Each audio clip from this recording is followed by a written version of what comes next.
Hello friends, how are you feeling tonight? I hope your body is relaxed and your mind is calm. If sleep feels far away, this story might help you drift gently into rest. Tonight, we were traveling back to the golden heart of the ancient world, to a place where legends say paradise once touched the sky. A city built beside a river of time, where hanging terraces bloomed above the desert sands, and water shimmered through stone channels as if it carried the breath of the gods themselves. This is the story of the Hanging Gardens of Babylon, one of the 7 wonders of the ancient world, a dream of love, art, and devotion that rose high above the dust of empires. Some say it never truly existed, a myth whispered by travelers, an illusion born from longing. But tonight, we will walk among its shaded paths, hear the trickle of its sacred fountains, and glimpse the stars reflected in its midnight pools. We'll meet those who tended it, the gardeners, builders, and dreamers who turned a king's promise into living beauty. So settle into your pillows, take a slow, easy breath, and let the noise of the day fade away. If you enjoy peaceful journeys through forgotten times, be sure to like this video, subscribe for more bedtime history stories, and tell us in the comments, where in the world are you listening from tonight? Now, close your eyes, and let's begin our journey to ancient Babylon. Night had fallen gently over the vast city of Babylon, and from the banks of the slow, glittering Euphrates, a warm wind drifted across the terraces, carrying the scent of myrrh, wet earth, and jasmine. The hanging gardens slept beneath a canopy of stars, their emerald leaves trembling softly in the breeze, their silver pools reflecting fragments of the heavens above. It was said that the air itself within these gardens shimmered differently, as though touched by divine breath, and for those who walked its shaded paths, at nighttime seemed to loosen its hold, dissolving into the rhythm of dripping water and rustling leaves. I was one of the few allowed to wander here after dusk, a simple caretaker of the king's living dream. My name has been lost to the centuries, but on nights like this, I remember who I was, a servant of the soil, a guardian of roots and rivers. They called this place a wonder of the world, and perhaps it was. Yet to me, it was something even quieter, a living memory built from stone and longing. Each evening, when the torches burned low along the palace corridors, I would climb the long, winding steps that led from the river up through the heart of the garden. Beneath my feet, the stones still held the day's warmth, and the air grew thick with moisture rising from hidden channels that ran beneath the terraces. We had carved those channels with our hands, carrying water from the great river below through a maze of pumps and screws, a miracle of bronze and patience. The great King Nebuchadnezzar himself had ordered their construction, they said, to please his queen, who missed the green hills of her homeland. Whether she ever walked among the trees we planted, I do not know. But sometimes, when the wind swept down from the eastern hills, I fancied I heard her sigh within the leaves. The first time I saw the gardens completed, I could scarcely believe they were real. Layer upon layer of stone terraces rose like steps to heaven, each one overflowing with vines, palms, and cypress trees that arched gracefully against the sky. Water flowed everywhere, trickling from carved lions' mouths, spilling in thin ribbons over marble ledges, whispering through channels that disappeared into the earth. At night, under the moon's soft gaze, the whole garden seemed alive, breathing, glimmering, watching. I would often pause on the highest terrace, look down upon the sleeping city, and marvel at how small it all seemed. The markets, the temples, the endless walls stretching into shadow. And yet, in that stillness, I could feel the pulse of Babylon, the steady heartbeat of a civilization that believed beauty could defy the desert itself. I tended the roses on the lower terraces, the ones that grew beside the tiled pools where the moonlight gathered. Their petals were deep crimson, almost black in the night, and when I touched them, they felt warm, as if they had captured the last breath of day. I would prune the vines, whisper to the fig trees, and scatter fragments of crushed clay to keep the soil moist. There were others who worked beside me, quiet men with calloused hands and soft eyes, women who carried baskets of herbs and reeds. But as night deepened, they would all drift away, leaving me alone with the sound of flowing water. I liked those hours best, when the city's noise faded into a hum beneath the horizon and the stars began to bloom above the palm leaves. Sometimes as I worked, I imagined the king himself standing somewhere above, watching from his marble balcony. They said he built these gardens for love. Yet I wondered if love alone could move so many stones, could command so many hands to build a mountain of green in the middle of a desert. Perhaps it was pride or loneliness, or simply the human desire to touch the eternal. Whatever his reason, the result was unlike anything the world had seen. A living temple, not of gods, but of earth and water, bound together in fragile balance.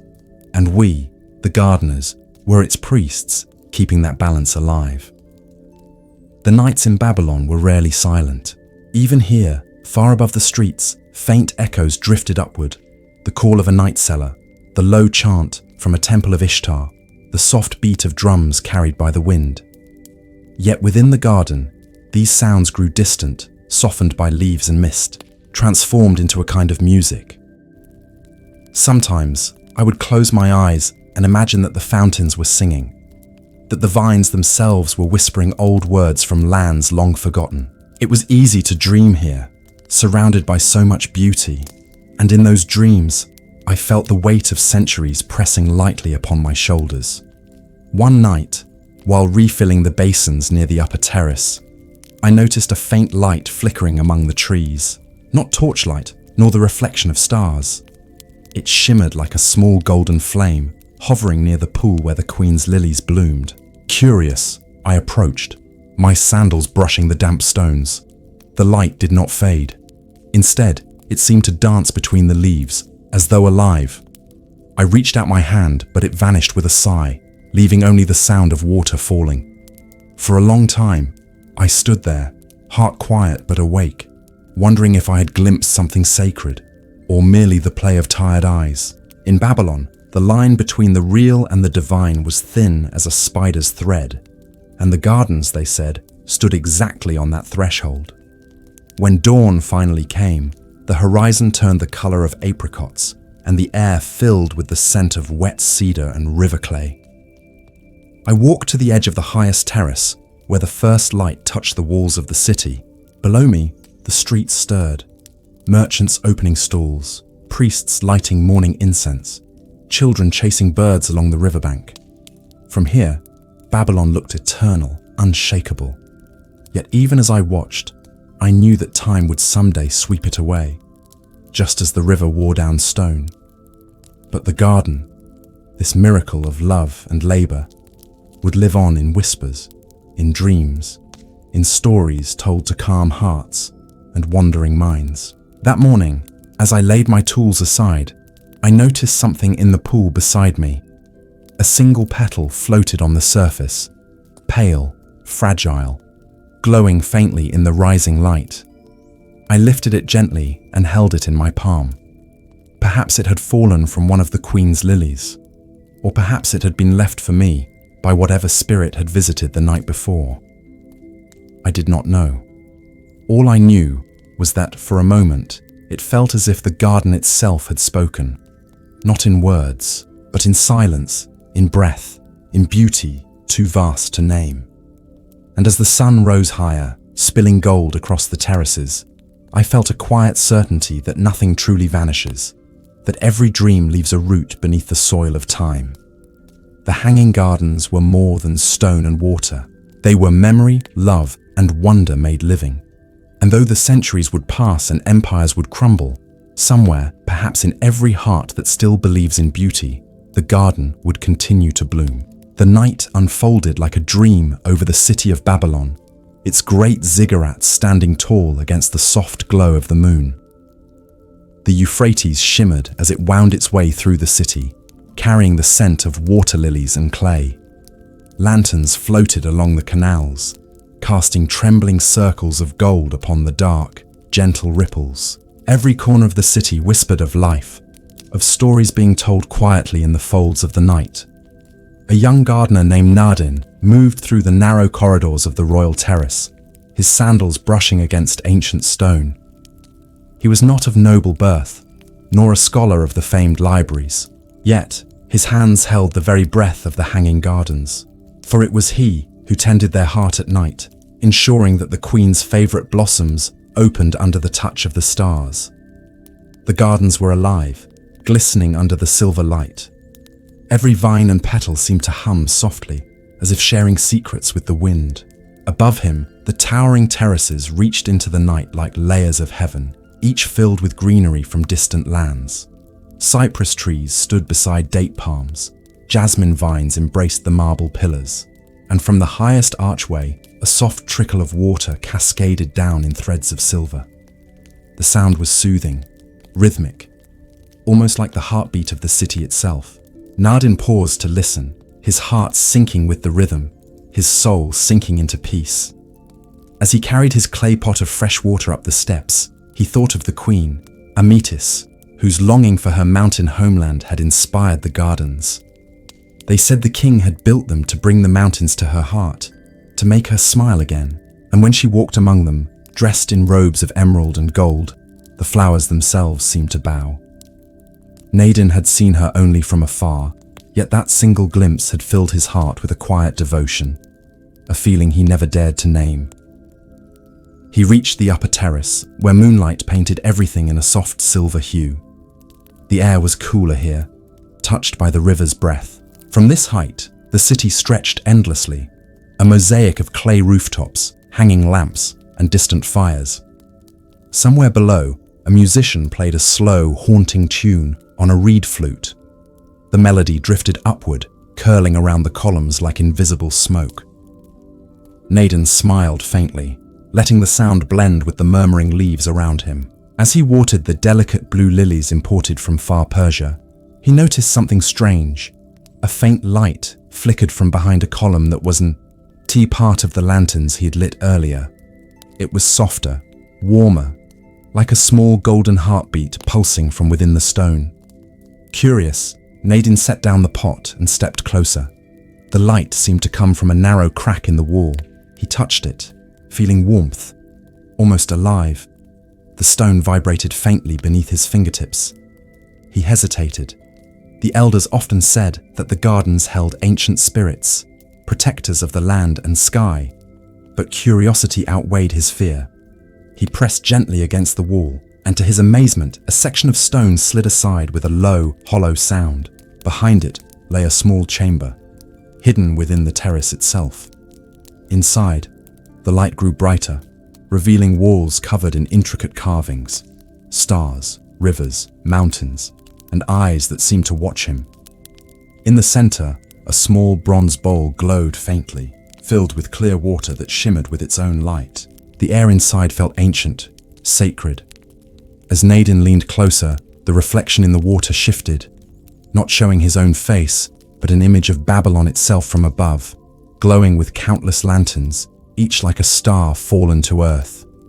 The vision pulsed once, twice, and then faded, leaving behind ripples that shimmered for a long while. He stepped back, breath caught, heart racing. Whatever this was, it wasn't just water. It felt alive, like the memory of the city itself watching through time. He closed the stone wall carefully, his mind filled with questions. Who built this hidden chamber? Was it the king's secret shrine, or something older, from before Babylon's rise? The mystery tugged at him. Yet a strange peace settled in too, as if the garden itself had whispered to him, sharing a secret few ever would hear. He looked up at the moon and exhaled slowly. The night was vast, timeless, eternal far below. The river sang softly, carrying stories toward the endless desert. The wind moved through the palm leaves like a gentle sigh, brushing against his face. He felt the coolness of it, the rhythm of life flowing through every breath of the garden. And in that quiet moment, he realized that the hanging gardens were not merely built of stone or soil. They were living dreams, each leaf holding a fragment of longing, each root anchored in love. He resumed his work, Yet now every movement felt different, more meaningful. He tended the vines as if tending to history itself, his thoughts drifting between wonder and calm. The moon climbed higher, bathing everything in silver. Naden whispered softly to the flowers, a lullaby in the ancient tongue of the valley, the same one his grandmother had sung beside the river long ago. The lilies seemed to shimmer in reply, their petals opening fully as if listening. Hours passed. The city below grew quieter, as though even Babylon itself was sinking into sleep. The ziggurat lamps dimmed, and the soft hum of the gardens filled the air, steady and serene. Naden looked one last time toward the hidden wall before leaving, knowing deep within that this night would stay with him forever. The memory of that glowing water, the silent carvings, the warmth that seemed to speak, all of it lingered in his heart as he descended the steps toward dawn. And as the first light of morning brushed the horizon, a soft mist rose from the river. The gardens shimmered anew, dew clinging like tiny jewels upon every leaf. The city stirred to life once more, unaware of the secret that slept within its walls. But somewhere, deep beneath the moonlit terraces, the hidden chamber pulsed faintly, its light waiting for another soul brave enough to listen to Babylon's quiet, eternal whisper. The morning sun rose slowly over Babylon, spilling gold across the city's rooftops and shimmering through the cascading terraces of the gardens. Dew clung to every leaf like tiny diamonds, glinting in the light. The sound of birds echoed between the pillars, soft and musical, as though the sky itself was waking gently from its slumber. The hanging gardens breathed again, alive and full, their fragrance drifting like incense into the warm air. Queen Ametis stood by the marble balustrade of the uppermost terrace, her silken robe flowing like water around her feet. The faint breeze lifted strands of her dark hair as she gazed toward the distant horizon, where the great plains met the fading blue of the sky. In her eyes shimmered both strength and sorrow, a longing that even all the beauty of Babylon could not fully erase. She had once walked among the green valleys of Media, where mountain winds carried the scent of pine and snow. Now, though surrounded by wonder, her heart still yearned for those misty hills King Nebuchadnezzar had built the gardens for her, they said, to recreate her homeland in the heart of the desert. Layer upon layer, terrace upon terrace, he had ordered the earth to be raised until trees grew above the city's rooftops. Water flowed upward through hidden channels, drawn by a secret system of pumps and pulleys. Every corner bloomed with life from distant lands, cedars from Lebanon, roses from Persia, and lilies from the Nile. And yet, for all this grandeur, the Queen's eyes often held the same faraway look. That morning, as she leaned over the railing, she noticed someone moving below.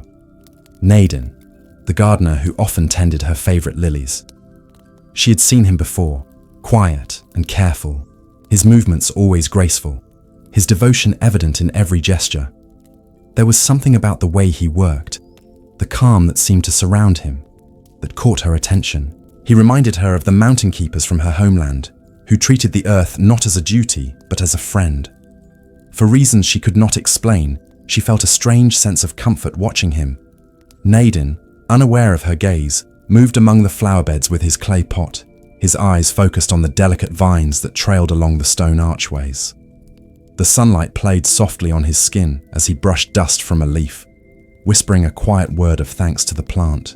He had spent the night tending the higher terraces and still felt the echo of what he had discovered, the secret chamber behind the wall, the shimmering water, the ancient carvings that had seemed to breathe.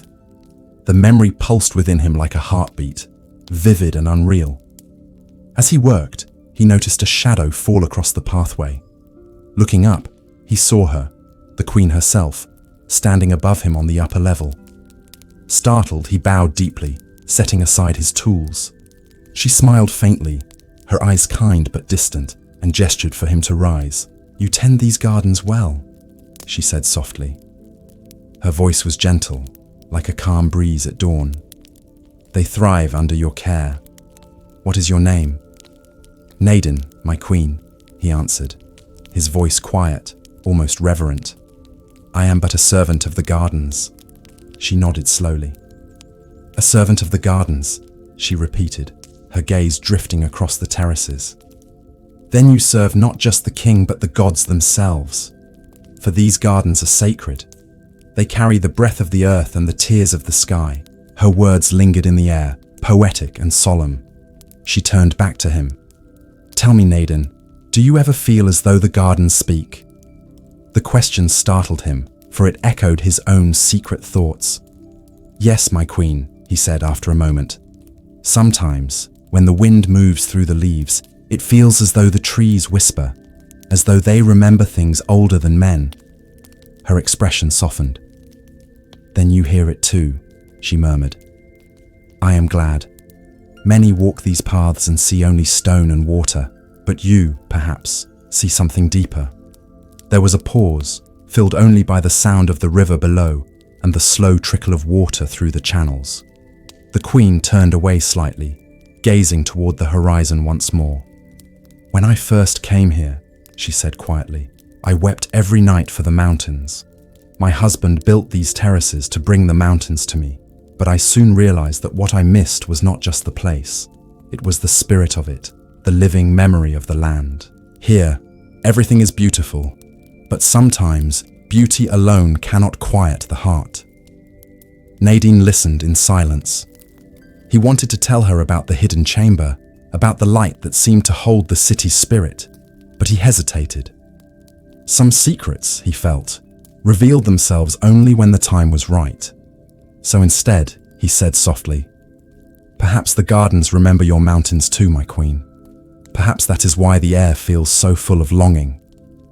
Her eyes met his then, filled with quiet wonder. You speak like a poet, she said gently, not like a gardener. He smiled faintly. Gardens teach poetry, my queen. The flowers do not speak in words, but they still have stories to tell. For a long moment, they stood in silence, the wind carrying the scent of myrrh and water lilies between them. Then, from below, a sound rose, a chorus of distant drums from the marketplace, echoing faintly through the morning air. The queen sighed softly. Duty calls, she said, turning toward the staircase, but I will walk these paths again soon. Perhaps then, you will tell me more of what the gardens whisper. When she had gone, Nadine remained still, feeling the strange weight of the moment. It was not love, not yet, but something tender and unspoken had passed between them, like the soft brush of a petal on the skin. He turned back to his work, yet his thoughts drifted endlessly. The hidden light, the queen's sorrow, the ancient hum of the garden. It all felt connected somehow, threads woven by unseen hands. That night, unable to rest, Nadine returned once more to the upper terrace. The moon hung low, round and bright, casting long silver shadows across the stone.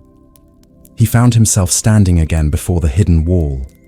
With a steady hand, he pressed against it. The stone slid aside as before, and the chamber glowed softly, welcoming him. The water in the bronze bowl shimmered faintly, rippling though there was no wind. This time, when he looked into it, he saw not the city, but the queen herself, standing alone by the railing, her face turned toward the horizon, her eyes full of light and sorrow. Then the vision faded. He stepped back, heart beating fast. Whatever this chamber was, it showed more than reflections. It revealed truths, perhaps even destinies. He closed the wall carefully, sealing the secret once more. The gardens around him were silent, save for the soft hum of night insects and the distant call of the river. Yet he felt that the city itself was awake, watching, breathing, waiting. And above it all, the stars burned steadily, like eyes of ancient gods who remembered every whispered word of Babylon's past. The hanging gardens, with their endless terraces and secret depths, held stories no scribe had ever written, stories of kings and queens, of love and longing, of the earth speaking softly through its roots. Nadine could feel it now, like a current beneath his feet. Something was changing.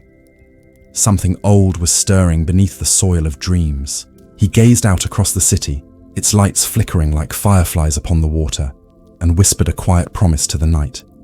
Whatever the gardens wished to reveal, he would listen. Whatever secret they kept, he would guard it.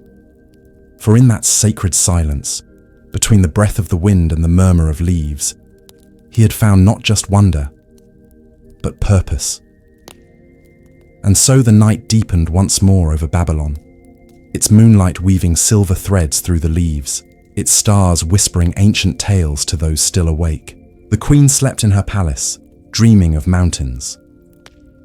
The gardener kept his silent vigil, dreaming of water and light.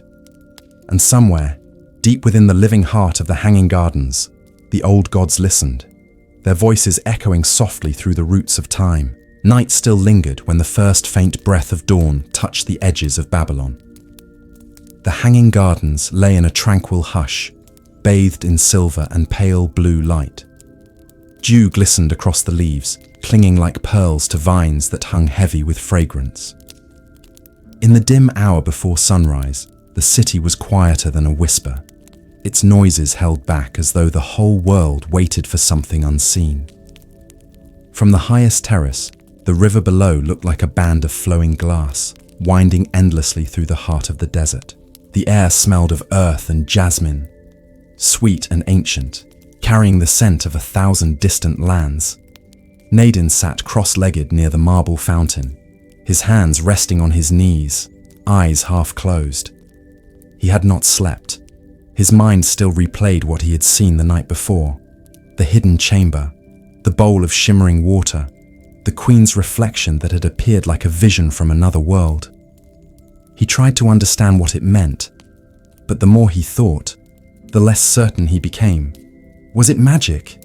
A trick of light? A trick? Or had he somehow glimpsed the very soul of Babylon?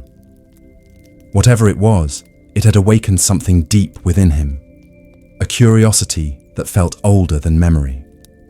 The sound of soft footsteps stirred him from thought. When he turned, he saw an old man approaching, dressed in plain linen robes. His beard was white as salt, his movements slow but graceful. It was Belakiu, the royal astronomer and keeper of ancient knowledge. Many called him the Watcher of the Stars, a man said to understand both heaven and earth. Nadin bowed his head respectfully, for the old scholar was known to speak only when the silence itself wished to listen. "You are awake early, young gardener," Belakiu said, his voice calm, deep as the desert wind.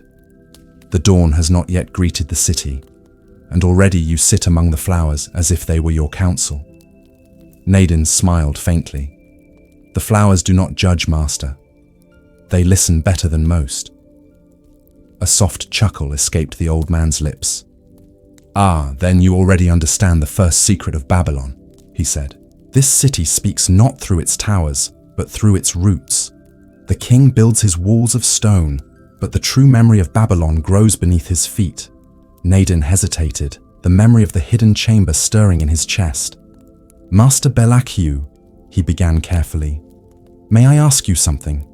Do you know if there is a place beneath the gardens, something ancient, hidden below the terraces?" The old man's eyes flickered with quiet recognition, though he gave no immediate answer. Instead, he turned his gaze toward the east, where a thin line of pink light touched the horizon. "There are things in this city, my son," he said softly, "that even the king himself does not fully understand. Babylon is built upon older bones, temples and wells that predate even the empire. The hanging gardens stand upon sacred ground. Beneath their roots flows water that does not come from the river, but from the deep veins of the earth." Nadin leaned forward. "Then it's true," he whispered. "There is something beneath us." Belakiu looked at him with calm amusement. "You have seen it, haven't you?" Nadin's breath caught. "How did you know?" "Because," said the old man, "your eyes carry the shimmer of those who have glimpsed what lies beyond the ordinary. I have seen that light before, in priests who touched the sacred flame, in dreamers who saw through time. He paused, his gaze steady. "Tell me, what did you see?" Nadine hesitated. Words felt clumsy against the memory of the vision. "There was a wall," he said at last. "Behind it, a chamber filled with water and light. It felt alive. When I looked into it, I saw the queen, alone, standing by the terrace." Belakiu's expression grew thoughtful. "Ah," he murmured, "then the garden has chosen you." "Chosen me?" Nadine asked softly, confused. The old man nodded slowly. "These gardens are more than stone and soil. They are an offering to the goddess of life, to the earth that remembers. When the king built them for his queen, the ancient priests performed rites older than Babylon itself. They called upon the spirit of Tiamat, the mother of waters, to bless this place. The chamber you found may be her echo, a sacred vessel meant to mirror the living world. It shows what the heart needs to see, not always what the eyes expect." Nadine fell silent, feeling the weight of the revelation settle over him like mist. "But why me?" he whispered. "I am only a gardener." Belakiu smiled gently. "Because the earth listens to those who listen to it. You do not walk these paths as a servant, you walk as a keeper. The garden has seen your care, your silence, your reverence. It knows you are not blind to its breath." For a long time, they sat together in silence, the first rays of sunlight spilling over the terraces. Birds began to sing in the fig trees, their notes clear and sweet. The air grew warmer, and the city below began to stir. Yet up here, among the vines and marble, it still felt like another world, half dream, half memory. At last, Belakiu rose. "You must keep this secret, Nadine," he said gently. "There are those who would twist such knowledge into power. The garden's heart must remain hidden. But one day, when the time is right, it will reveal its purpose to you." He turned and walked away, leaving Nadine alone once more. The young gardener watched the sunrise wash across the terraces, each leaf gleaming like glass. His thoughts were a quiet storm, filled with awe, confusion, and a strange sense of destiny. The idea that the garden could choose him felt impossible, yet within him burned a calm certainty. Something inside these roots was alive. Something ancient and benevolent watched through the flowers and streams. As the day unfolded, he returned to his work. He moved carefully between the stone planters, trimming vines, checking water channels, whispering soft thanks to the soil. But now, every touch felt different. He could almost feel the pulse beneath his fingertips, the steady, slow heartbeat of the garden. He imagined the network of roots beneath the terraces, stretching deep into the earth, carrying stories of forgotten gods and sleeping rivers. Every plant seemed to breathe with quiet wisdom. When the sun reached its highest, he paused near the edge of the terrace. Below him, the city shimmered in heat. Traders shouted from the market square, their voices distant and rhythmic, like waves against stone. Incense smoke curled upward from temple roofs, blending with the faint perfume of the gardens. And beyond it all, the great walls of Babylon glowed golden, their carved lions standing guard against the endless desert. In that moment, Nadine felt both small and eternal. He was a single breath in the long song of the city, yet through him, the earth itself seemed to hum. He thought again of the queen, her quiet sadness, her longing for the mountains. Perhaps the garden's heart pulsed not just for him, but for her too. Perhaps it had shown her reflection to remind him that beauty and sorrow were bound together like root and flower. That evening, when the sun sank low and the terraces turned bronze in the fading light, Nadine found himself standing once more before the wall. He did not open it this time. He simply placed his hand against the cool stone and closed his eyes. Beneath his palm, he felt the faint vibration of the water below, steady, patient, alive. A whisper seemed to rise from the depths, softer than breath, carrying words he could not fully understand. But the feeling that came with it was unmistakable. Trust, peace, and an ancient promise that the garden would endure long after kings and towers had turned to dust. As the stars emerged one by one, Nadine stepped back, his heart calm at last. The air shimmered with the scent of lilies. The moon rose above Babylon, and the hanging gardens glowed faintly under its silver gaze, each leaf reflecting the light like glass. And in that quiet moment, Nadine finally understood that he was no longer just tending a garden. He was guarding a living memory, a sacred dream rooted deep in the soul of the world. The city below drifted toward night, unaware of the quiet miracle sleeping above its rooftops. Only the gardener, the queen, and the old astronomer knew that beneath the roots of paradise, something timeless still breathed, a secret as deep as the first dawn, waiting for its story to unfold. As twilight approached, the hanging gardens transformed once again, slipping into the quiet rhythm of night. Shadows stretched across the marble terraces, blending with the green of vines and leaves, while pools of water mirrored the pale, rising moon. The air was thick with fragrance. Jasmine, myrrh, and the earthy scent of wet soil mingled to form a perfume that seemed older than the city itself. Every leaf, every flower trembled gently, as though breathing, and every stone seemed to hum softly with the memory of centuries. Nadine walked slowly along the upper terrace, his hands brushing the smooth edges of marble fountains carved with lions and bulls, each one spilling a gentle stream of water into the basins below. The fountains were more than ornamentation. They were lifelines, carrying water through hidden channels from the river far beneath the city, creating a delicate network that kept the gardens alive. Their gentle trickle was like music, a constant meditative rhythm that soothed the mind and invited quiet reflection. Nadine had always been drawn to the fountains, especially at night. When the world slept, they seemed to speak in their own language, a soft, flowing dialogue that the heart could feel, but the ears could barely hear. He paused beside one in particular, a wide basin where roses climbed around carved lions. Water fell from the lions' mouths in thin ribbons, catching the silver light of the moon. He knelt, dipping his hand into the cool liquid, letting it run between his fingers. It was more than water. It felt alive, as though it carried with it a whisper of the river itself, a memory of rain on distant hills, a trace of mountains long gone. He lingered there, eyes closed, listening to the harmony of the falling streams. It was a music that had existed long before Babylon, and perhaps it would continue long after. Above, the moon rose higher, casting gentle beams across the terraces and revealing the intricate beauty of the gardens. Nadine traced his fingers over the carvings on the fountain's edge, noticing how the lion's eyes seemed to gleam in the moonlight. They were more than stone. They were guardians, silent witnesses to centuries of devotion and labor. He imagined the hands that had carved them, the artisans who had bent over marble for months, shaping every muscle, every curl of the mane to capture life in stone.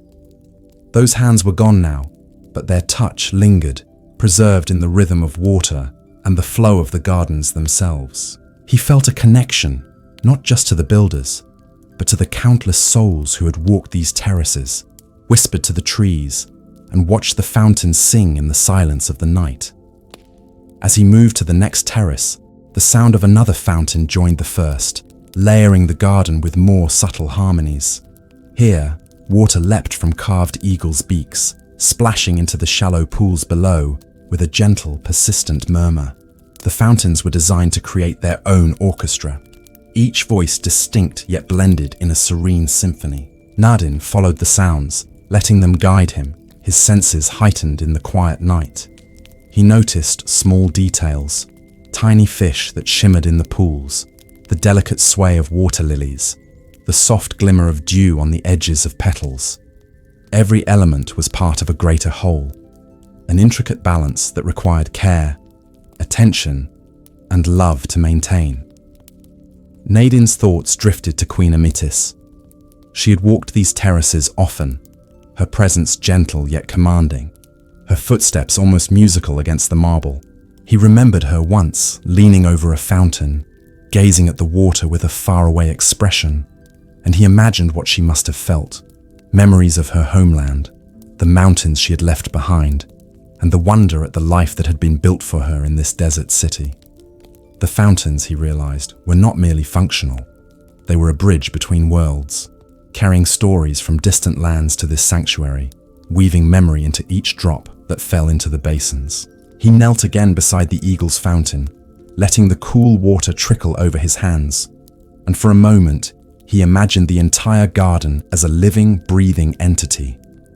The terraces rose like lungs, the vines like veins, and the fountains pulsed like a heart, circulating life throughout the intricate layers.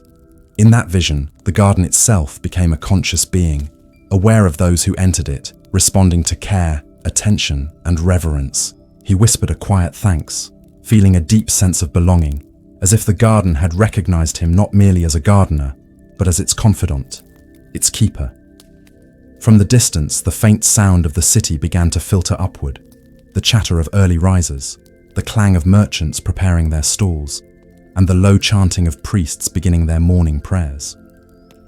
Yet the gardens remained a separate world, insulated by height, stone, and water. Nadine moved along the terraces with a sense of purpose, tending each fountain carefully, checking the flow of water and smoothing the edges of plants that had grown too close to the channels.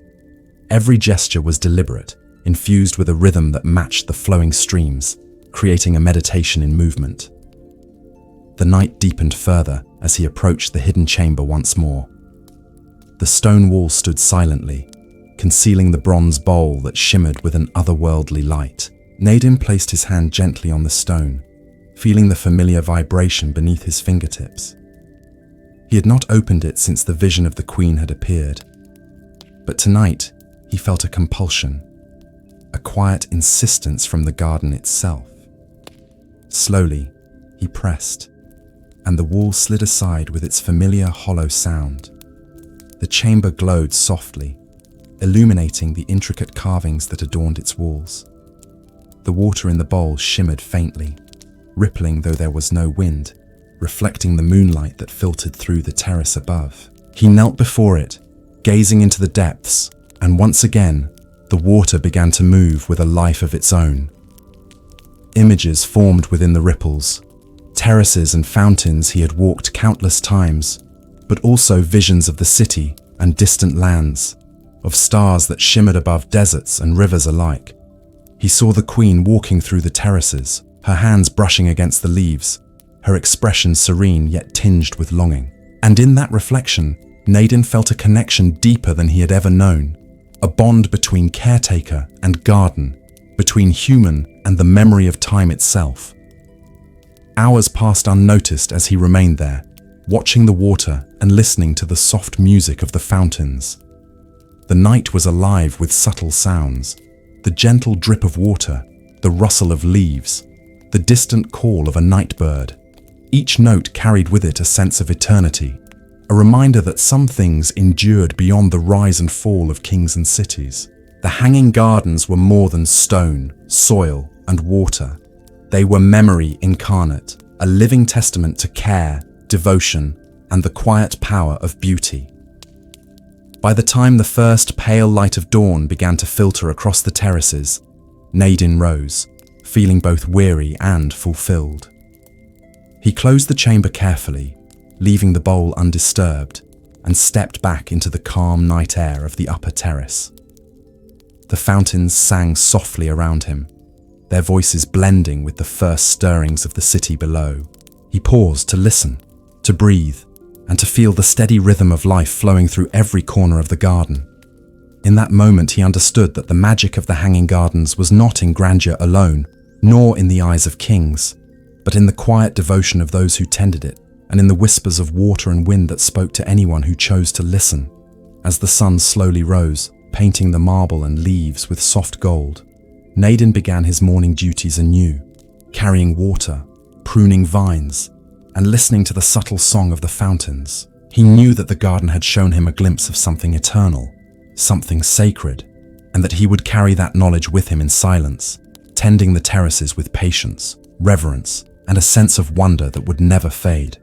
The hanging gardens, with their layers of stone, water, and light, continued to breathe, singing in silence to anyone who would pause and hear. The morning in Babylon began gently, the sun spilling its first golden light over the rooftops and terraces, touching every leaf and stone of the hanging gardens. Nadine moved slowly along the uppermost layers, feeling the cool dew against his hands as he tended to the vines that climbed the marble pillars. Each vine seemed to possess a memory, its tendrils curling with a quiet intelligence, reaching for support, for the sun, for the air that carried the scent of distant lands. Jasmine, ivy, and creeping roses twisted around columns and archways, their leaves glistening in the early light, their flowers opening one by one as if greeting the day. The city below stirred softly, the river glinting in sunlight, merchants preparing their stalls, and the hum of life awakening in muted, rhythmic pulses. Yet above it all, in the calm terraces of the gardens, a stillness reigned, a gentle meditation that seemed to suspend time. Nadine paused beside a particularly old vine, its roots burrowed deep into the terrace's soil. Its bark was gnarled, etched with years, and its leaves carried a subtle fragrance that reminded him of places he had never seen, distant mountains and rivers far beyond Babylon. He ran his fingers along the twisted stems and felt a faint vibration, almost imperceptible, as though the plant itself were recalling whispers from the past. He remembered what Belachiu had said, that the gardens were alive, that they remembered, and that some things in Babylon predated even kings.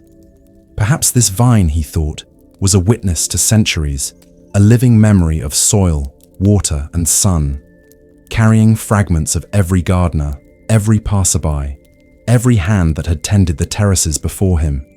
The soft trickle of fountains joined the morning chorus, water spilling into marble basins carved with lions, bulls, and birds, their mouths forever frozen in silent song. Nadine followed the streams as they flowed across terraces, noticing how each channel seemed to hum a subtle, ancient tune.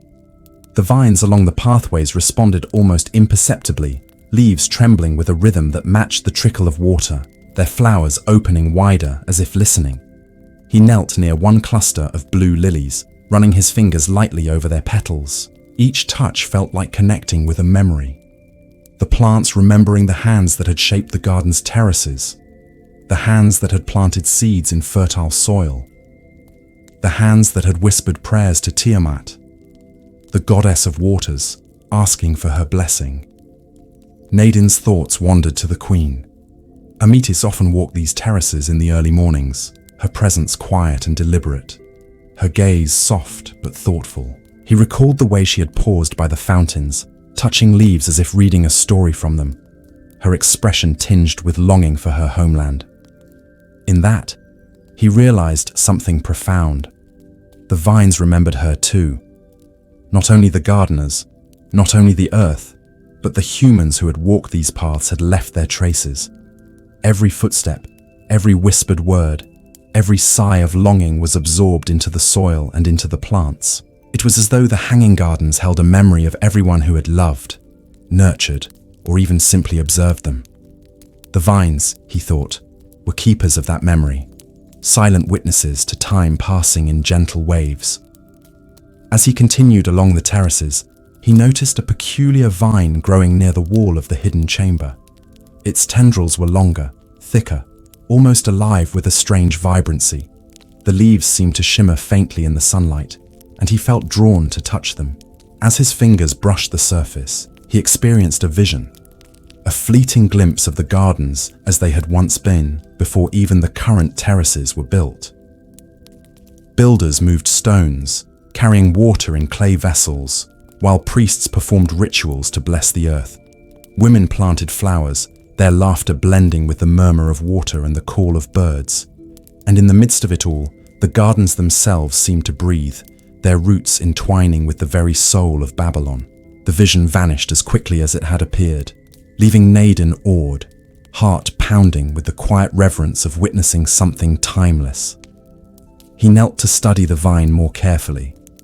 There were carvings in the bark, so faint that he almost missed them, symbols of stars, rivers, and mountains, etched delicately as if to communicate something beyond words. The touch of sunlight revealed them slowly, tracing patterns that seemed almost alive. He realized then that the vines did not just remember, they recorded. The gardens held their own chronicles, written not on scrolls or clay tablets, but in living tissue. Each leaf, each tendril, each flower carried a story, a memory of the past, of kings and queens, of builders, of dreams and devotion. Nadine rose and walked toward the central fountain, the one where the water leapt from carved eagles' beaks into the pools below. Here, the vines were thick, lush, and heavy with blooms. He leaned closer, listening to the water, feeling the vibrations beneath the marble. He thought of the hidden chamber, of the shimmering bronze bowl, and the visions it had offered. Perhaps it was connected to the vines, he wondered. Perhaps the water in the chamber, the roots of the terraces, and the flowing fountains were all part of the same memory, a living archive that recorded the passage of the city and its people through centuries. The thought filled him with awe. Each morning, as he tended the gardens, he was participating in this quiet preservation, tending not just to plants, but to history itself. He whispered softly to the vines, thanking them for sharing their memory, promising to honor it. As he moved among the terraces, he felt their presence guiding him, brushing against him, as if reminding him of their silent knowledge. The garden had chosen him, he realized, not merely to water and prune, but to be its guardian, its observer, and its confidant. As the day deepened, the sun climbed higher, warming the terraces and casting golden light across leaves and fountains. Nadine continued his work, mindful of each movement, each placement of water, each touch of leaf. The garden responded to him, the vines swaying gently, the flowers opening wider, as if acknowledging his care. He felt connected, not only to the present, but to the echoes of the past, to the builders, priests, and queens who had walked these paths. And beneath the soil, he imagined the roots weaving their stories, carrying memories downward, deep into the heart of Babylon. When evening came, painting the sky with soft hues of pink and orange, Nadine paused again near the hidden chamber. He did not open it, but he felt the pulse beneath the stone, the quiet heartbeat of water and memory. The vines nearby trembled lightly, as though aware of his presence. He whispered a quiet promise to them, a vow to continue tending, listening, and guarding the garden's secrets. The hanging gardens were more than terraces, more than flowers and fountains. They were the living memory of a civilization, alive and eternal, waiting patiently for anyone willing to understand and care. And as the moon rose again, bathing the terraces in silver light, Nadine walked slowly along the paths, feeling the rhythm of the fountains, the gentle hum of the vines, and the soft breathing of the gardens. The city below slept, unaware of the timeless stories unfolding above. Yet in the quiet of the hanging gardens, the past and present intertwined, flowing together like water through marble channels. Nadine understood, as he had never understood before, that he was part of this eternal current, a single vital thread in the living tapestry of Babylon, and that the vines, forever remembering, would carry these stories long after he and all others had faded into history. Night descended upon Babylon like a soft, flowing veil, washing the city in muted shades of blue and silver. The sun had long vanished behind the distant hills, leaving the hanging gardens bathed in the delicate glow of the moon and the scattered lamps that flickered across the terraces. Every fountain, every leaf, every stone seemed to hold its own quiet light, and the air was heavy with the mingled fragrances of jasmine, myrrh, and wet earth. Nadine moved slowly among the terraces, his bare feet brushing the cool marble, listening to the symphony of flowing water and the whisper of leaves in the gentle night wind. The garden seemed to breathe around him, its pulse steady and eternal, carrying secrets older than the city itself. He paused by a corner where ivy climbed along a carved archway, trailing its tendrils over a small, forgotten fountain. The water trickled softly into a marble basin, catching the moonlight and scattering it like tiny stars across the stones. The leaves of the ivy quivered in the night air, producing a soft, rustling murmur that sounded almost like speech. Nadin knelt, pressing his fingers gently against the leaves. He closed his eyes, and for a moment, the sound of the ivy became clearer, forming faint patterns in his mind.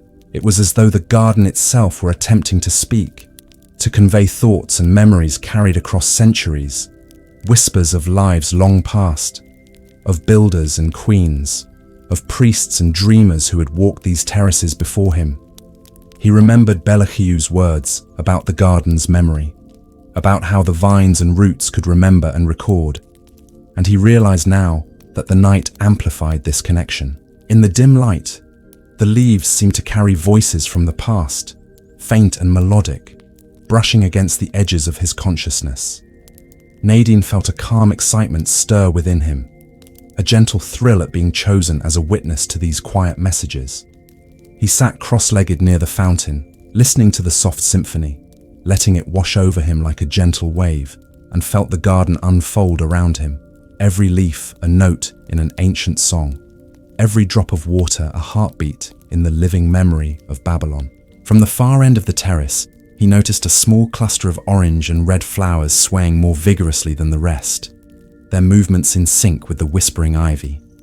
He walked toward them carefully, noticing the subtle shimmer on their petals, the way the moonlight caught each edge and made them glow like embers. As he approached, the whispers grew slightly louder, patterns forming in the rhythm of leaves and fountains. He realized that the garden was guiding him, showing him a path of attention and care, a way to understand its hidden language. He placed a hand on the nearest flower, feeling a faint pulse beneath the petals, as if the plant itself were alive with recollections of the past. A soft breeze passed through the terraces, carrying the scent of the river below, the markets beyond, and the incense from the temples. In that moment, Nadin could almost see the lives of those who had tended the gardens before him, hands placing stones carefully to support the fountains, voices chanting prayers, laughter shared between gardeners, quiet moments of reflection as the sun rose and set across the city. The vines and leaves seemed to respond to his thoughts, trembling lightly, as though acknowledging his presence and his desire to listen. He realized that the garden did not merely preserve memory, it communicated, reaching out to those who would give their full attention, rewarding patience and reverence with glimpses of the eternal. As he moved deeper into the terraces, he reached a secluded area where tall cypress trees stood like silent sentinels. Their branches swayed slowly, and the leaves produced a gentle rustling that mingled with the sound of nearby fountains. He knelt again, listening closely, and for the first time, he discerned something more than general whispers. Faint images began to form in his mind. A young queen walking along the terraces, a child peering curiously into the fountains, priests offering quiet blessings to the earth and water. Each image was fleeting, dissolving as quickly as it appeared, but together they formed a tapestry of life that transcended the boundaries of time. The garden, Nadin realized, was not merely a place of beauty. It was a living archive, a quiet witness to every act of care, devotion, and reflection that had taken place within its walls. He remembered the hidden chamber beneath the roots, the bronze bowl that shimmered with otherworldly light, and wondered if the whispers of the leaves were connected to it. Perhaps the water, the vines, and the fountains were all part of the same living system, a network designed to record, remember, and communicate. He traced a path of small fountains that led toward the center of the garden, noticing how the vines shifted subtly with each step, their movements almost imperceptibly guiding him. The soft murmur of water and the rustle of leaves became a coherent rhythm, a quiet music that seemed to pulse with the heartbeat of the city itself. Nadin paused near the central fountain, its water flowing over marble carved with lions and eagles, and let his gaze wander across the terraces. The moonlight reflected on each pool, each leaf, each flower, creating a tapestry of light and shadow that seemed to stretch endlessly. He could feel the presence of those who had walked here long ago, their echoes carried in the vibration of water, the sway of vines, and the delicate rustle of leaves. The garden, he understood, was alive not only with plants and fountains, but with memory itself, and he was a part of that life, a witness and a guardian of stories that spanned centuries. Hours passed in gentle quiet. Gentle. Nadine remained in the midst of the terraces, moving slowly from fountain to vine, from shadow to light, listening to the soft symphony of night. The city below settled into silence, and only the garden spoke in whispers, its language subtle and intimate, understood only by those who would pause and listen with care. He felt a profound sense of connection, not only to the physical garden, but to the countless lives that had nurtured it, lived alongside it, and sought solace within its shaded paths. The night revealed the true soul of the Hanging Gardens, a living memory woven from stone, water, and living green. When the first pale streaks of dawn appeared along the horizon, Nadine rose slowly, feeling a gentle warmth in his chest. He had listened, absorbed, and understood more than he could ever articulate. The whispers of the leaves, the murmur of fountains, and the pulse of vines had shared with him the silent stories of centuries. Stories of devotion, longing, patience, and love. He walked back along the terraces, tending the fountains with care, pruning vines, and whispering quiet thanks to the living memory that surrounded him. The Hanging Gardens were more than a marvel of architecture. They were a living chronicle, a bridge between past and present, and Nadine, in his quiet presence and careful hands, had become part of its eternal song. As the sun fully rose, painting the terraces in shades of gold and amber, the city below began its daily hum. Traders opened their shops, children's laughter echoed from the streets, and priests chanted softly in distant temples. Yet above it all, in the serene heights of the Hanging Gardens, time felt suspended. Each leaf, each drop of water, each rustling vine carrying stories and memories into eternity. Nadine walked among them, aware that he was both witness and participant, tending not just to plants, but to the soul of Babylon itself. The night of whispering leaves had passed, leaving a profound calm, a gentle understanding, and a quiet wonder that would carry him through days, nights, and years yet to come. The day unfolded slowly, with a sun that poured soft gold across the terraces of the Hanging Gardens, illuminating every vine, flower, and stone with gentle clarity. Nadine moved among the plants as usual, carrying clay vessels of water from the fountains and sprinkling them carefully over the soil. Yet even amidst his work, his mind kept returning to the hidden chamber, to the bronze bowl that shimmered with an otherworldly light beneath the roots of the terraces. He could feel its presence in the vibration of the marble and in the hum of water channels that ran beneath the gardens. Today, more than ever, he felt drawn to it, as if the garden itself were urging him to return, to witness what it had chosen to reveal. He approached the concealed stone wall, heart steady, but anticipation coiling softly within him. Kneeling, he pressed his hands against the cool surface and slowly, deliberately, moved the stone aside. The chamber welcomed him, small and circular, with walls carved in delicate patterns of waves, leaves, and stars. In the center rested the bronze bowl, water still and reflective, yet shimmering as if it contained light from another world. Nadine's breath caught. The last time he had looked into it, he had seen a vision of the Queen, standing alone on the terraces. He knelt again, his hands hovering just above the water's surface, and leaned closer, feeling the gentle pulse of its magic beneath the calm reflection. As he gazed into the bowl, the surface rippled, not from wind, not from his touch, but as if the water itself was alive. Images began to form gradually. First a faint glow of sunlight across marble terraces, then figures moving silently among the fountains, their gestures fluid, reverent, human yet timeless. He saw builders carrying stone, artisans carving delicate reliefs into the marble, priests performing soft chants, and women planting flowers with quiet care. Each image flowed naturally into the next, like a river of memories cascading through centuries. Nadine felt as though he were peering not into a mirror, but into a living chronicle of the Hanging Gardens, a record of life, devotion, and quiet beauty. that no scroll or tablet could ever contain. He noticed, among the visions, the Queen herself. She appeared in fleeting glimpses, brushing her hands across leaves, pausing by a fountain to watch the water, gazing toward the horizon with an expression both serene and tinged with longing. Nadine watched her, feeling a gentle empathy for the life she had left behind, the mountains she had once called home. The bronze bowl, he realized, was more than a vessel of reflection. It was a bridge between worlds, between hearts and landscapes, between the present and all those who had walked these terraces before. It preserved moments of tenderness, curiosity, and care, holding them safely beneath the roots of marble and soil.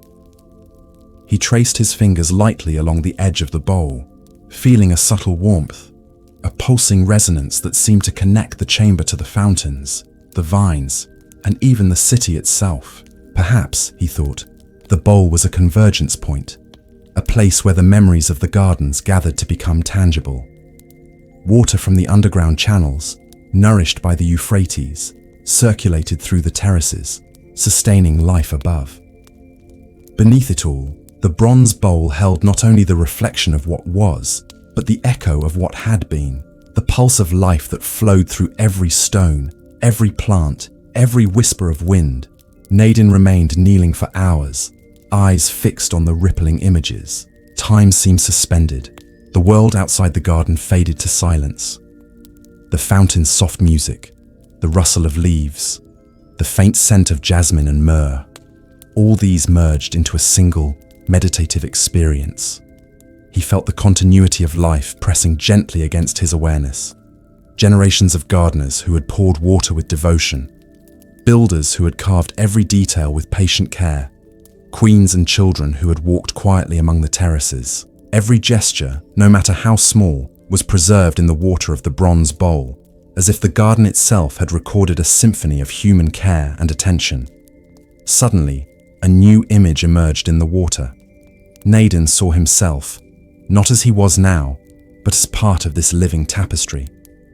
He moved among the fountains, pruning vines, carrying water, speaking softly to the leaves and flowers, and every motion left a trace in the bronze reflection. The garden was acknowledging him, recognizing his devotion, including him in its eternal memory. A gentle warmth spread through his chest, a quiet joy, the serene happiness of being understood by something larger than oneself. The hanging gardens were alive, and in that life he had found his place, not as a servant or observer, but as a participant in the rhythm of centuries. The rippling water shifted, and Nadine noticed something subtle. Patterns forming in the reflections, shapes that resembled constellations and rivers, mountains and deserts far beyond Babylon. The garden was not just reflecting the past of its own terraces. It was reaching out, connecting to the wider world, the lands of the Queen, the flow of the Euphrates, and perhaps even beyond. He traced the patterns with his gaze, feeling the pulse of history, geography, and life as though it were a living thread linking all the fragments of human and natural experience. It was as if the bronze bowl held the memory of the world itself, distilled into a pool of quiet, shimmering water. Hours passed unnoticed.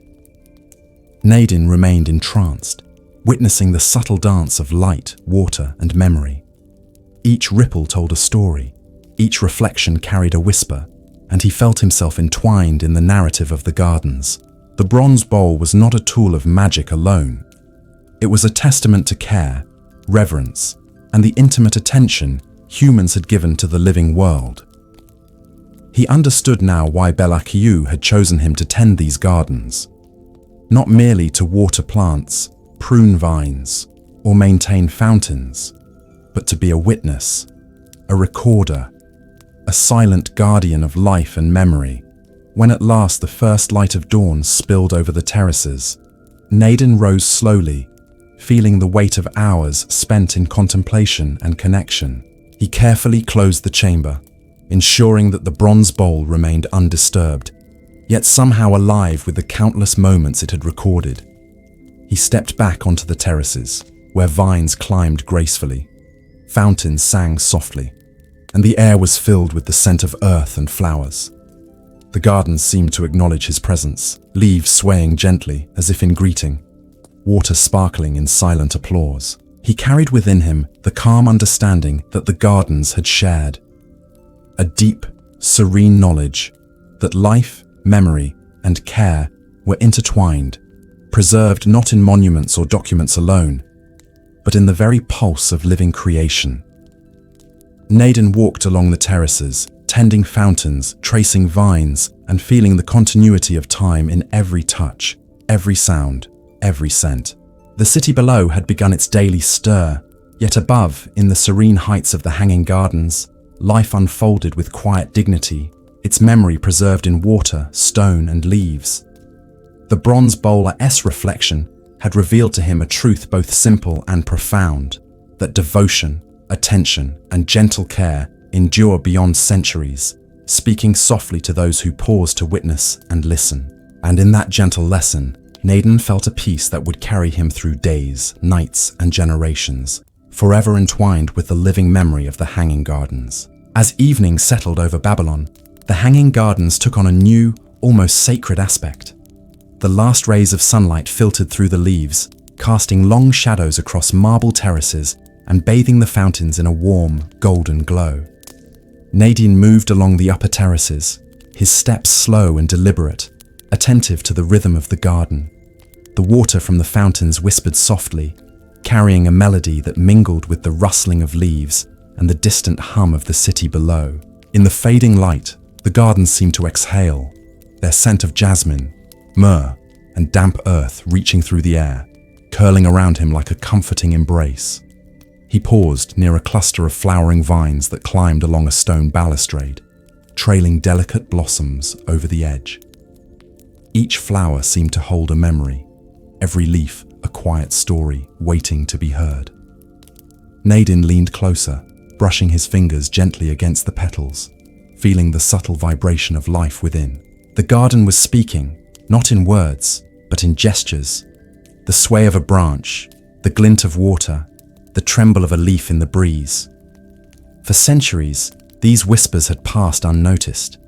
Yet tonight, he could understand them, their rhythm clear in the gentle cadence of the night. Nadine thought of Queen Ametis, imagining her wandering the terraces at dusk, her fingers trailing along leaves and vines, her eyes reflecting the pools of water beneath the fountains. The garden had been her refuge, a place where she could remember her homeland, hear the distant mountains in the rustle of leaves, and feel the cool river winds through the channels of flowing water. The garden's voice, he realized, was shaped not only by nature, but by human presence, by the care and attention of those who had walked its paths. Each whisper carried the echo of someone's thought, someone's hope, someone's memory. He moved to the hidden chamber, his heart attuned to the subtle pulse beneath the stone. Kneeling, he pressed the wall aside and entered, where the bronze bowl waited quietly, reflecting the faint light of the lamps above. The water shimmered gently, and as Nadine gazed into it, faint images began to appear. Terraces bathed in moonlight, fountains spilling clear streams into marble basins, gardeners tending plants with soft care, and the queen herself walking quietly among them. The water seemed to echo the subtle murmurs of the garden outside, carrying the whispers of leaves and fountains within its reflective surface. Each ripple spoke in a language older than the city, older than memory, a song of time and devotion. He knelt before the bowl, letting the images unfold, watching the past and present merge. Builders placed stones carefully along terraces, artists carved patterns into marble, and priests moved quietly, offering silent blessings. The garden's hidden voice was revealed in these movements, in the gentle interaction of human hands with nature. Nadine understood that this was no ordinary garden. It was a living archive, a keeper of memories that transcended generations. The vines and fountains, the leaves and petals, all recorded moments of care, joy, and reflection. And now, through the bronze bowl, these memories could speak, revealing themselves to those patient enough to listen. Outside the chamber, the wind shifted, carrying the soft rustle of leaves and the delicate music of water falling into basins. Nadine rose and moved to the terrace above, closing his eyes to better hear the subtle chorus. Each vine swayed with intention. Each fountain contributed its note, and every flower added a silent accent to the composition. The garden had a rhythm, a pulse that reflected the quiet lives of those who had tended it, lived within its embrace, and drawn solace from its serenity. Nadine felt a profound sense of connection, a bond between himself, the past, and the living present. He realized that the garden's hidden voice was not just a memory, but a dialogue, a conversation between life, care, and devotion, conveyed without words. He walked slowly along the terraces, attentive to every sound, every movement, letting the whispers guide him. The garden's hidden voice carried stories of ordinary moments, a gardener's careful touch on a fragile vine, a child laughing quietly while chasing the shadows of leaves across marble, a queen pausing to watch the fountains glimmer in moonlight. These were not grand events or dramatic tales, but they were alive, preserved in water, stone, and foliage, resonating through time with the subtle strength of enduring presence. Nadine felt a gentle warmth, a quiet joy at being chosen to witness and protect these fleeting whispers, to become a part of the tapestry of memory that stretched across the hanging gardens. As night deepened, the fountain's melody grew softer, blending seamlessly with the whispering of the leaves. Nadine knelt once more, tracing the channels of water with his fingers, feeling the pulse of the garden beneath his touch. Each ripple seemed to carry a story, each droplet a fragment of life and devotion. He leaned closer to the vines, noticing the delicate interplay of light and shadow on their leaves, the subtle movement that seemed to mimic the rhythm of his own breathing. The garden spoke to him now in a harmony that was both gentle and profound, revealing the interconnectedness of every element: water, stone, plant, and human presence, woven into a living record of time. He thought again of the hidden chamber, and the bronze bowl, and how the reflections within had mirrored the same quiet stories he now witnessed among the terraces. The garden and the bowl were mirrors of each other, each reflecting and amplifying the memory contained within the other. Nadine felt a deep reverence, understanding that the hanging gardens were alive not only with plants and fountains, but with the essence of human experience: care, devotion, reflection, and quiet wonder.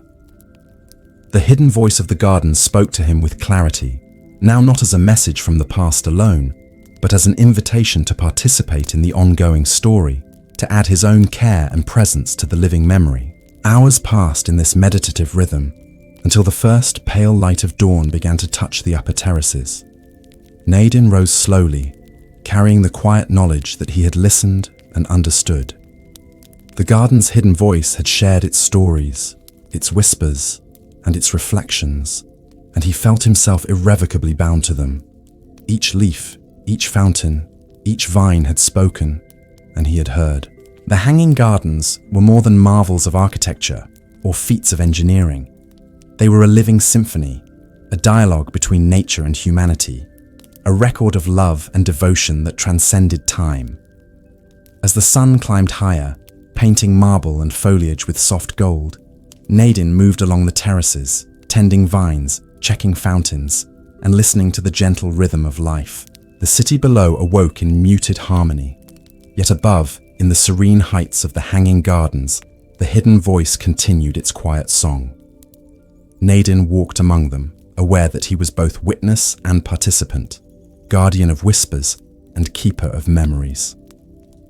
The night of whispering leaves had passed, but its echoes lingered, carrying a calm, gentle understanding that would resonate in his heart for all the days to come, a reminder that beauty, care, and memory endure, speaking softly to anyone willing to pause and listen. The night arrived softly once more, wrapping Babylon in a blanket of gentle shadow and silvered light.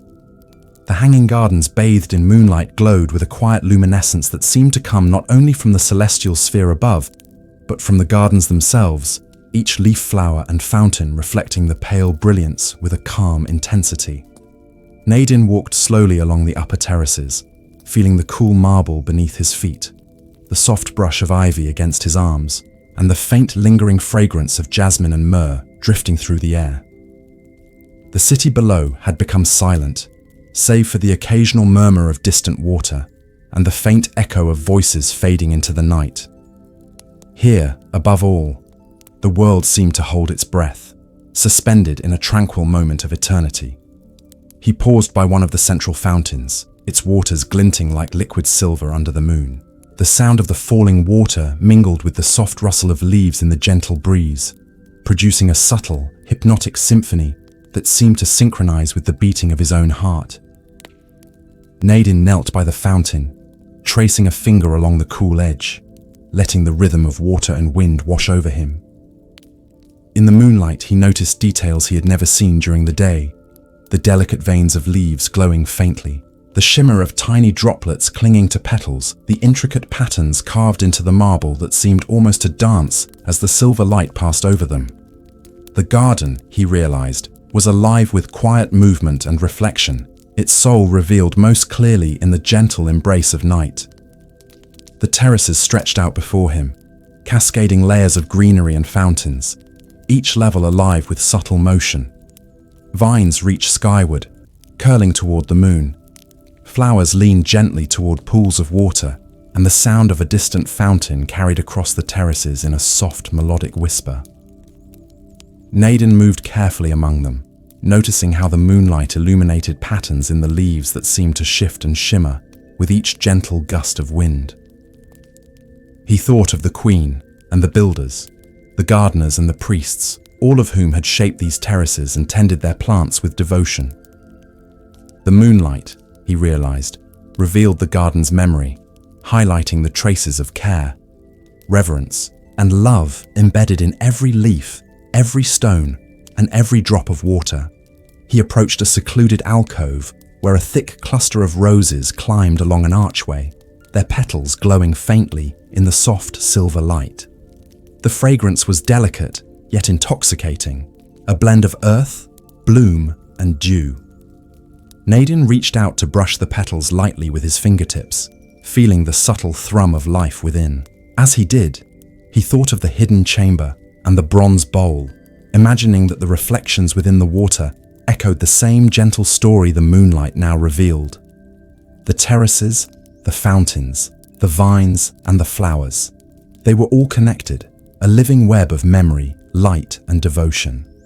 The moonlight, he realized, was a language, a gentle voice that spoke of time passing, of lives intertwined with the rhythms of nature, and of the enduring beauty of careful attention and love. Nadine moved further along the terraces, following the quiet flow of fountains and channels.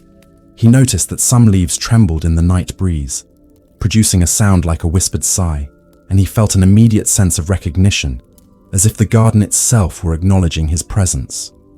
Each movement of leaf and water, each subtle change in light and shadow, was part of a narrative that stretched across generations. He paused near a cascading vine of wisteria, its flowers hanging like delicate lanterns, reflecting the moonlight in pale lavender hues.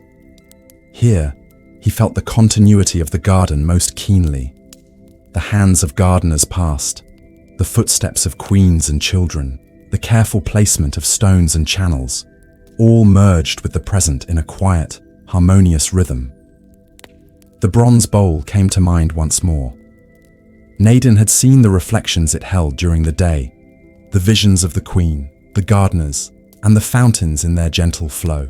Now, in the moonlight, he could see how the garden itself was a mirror, capturing and preserving the same quiet stories, revealing them in patterns of light, water, and foliage.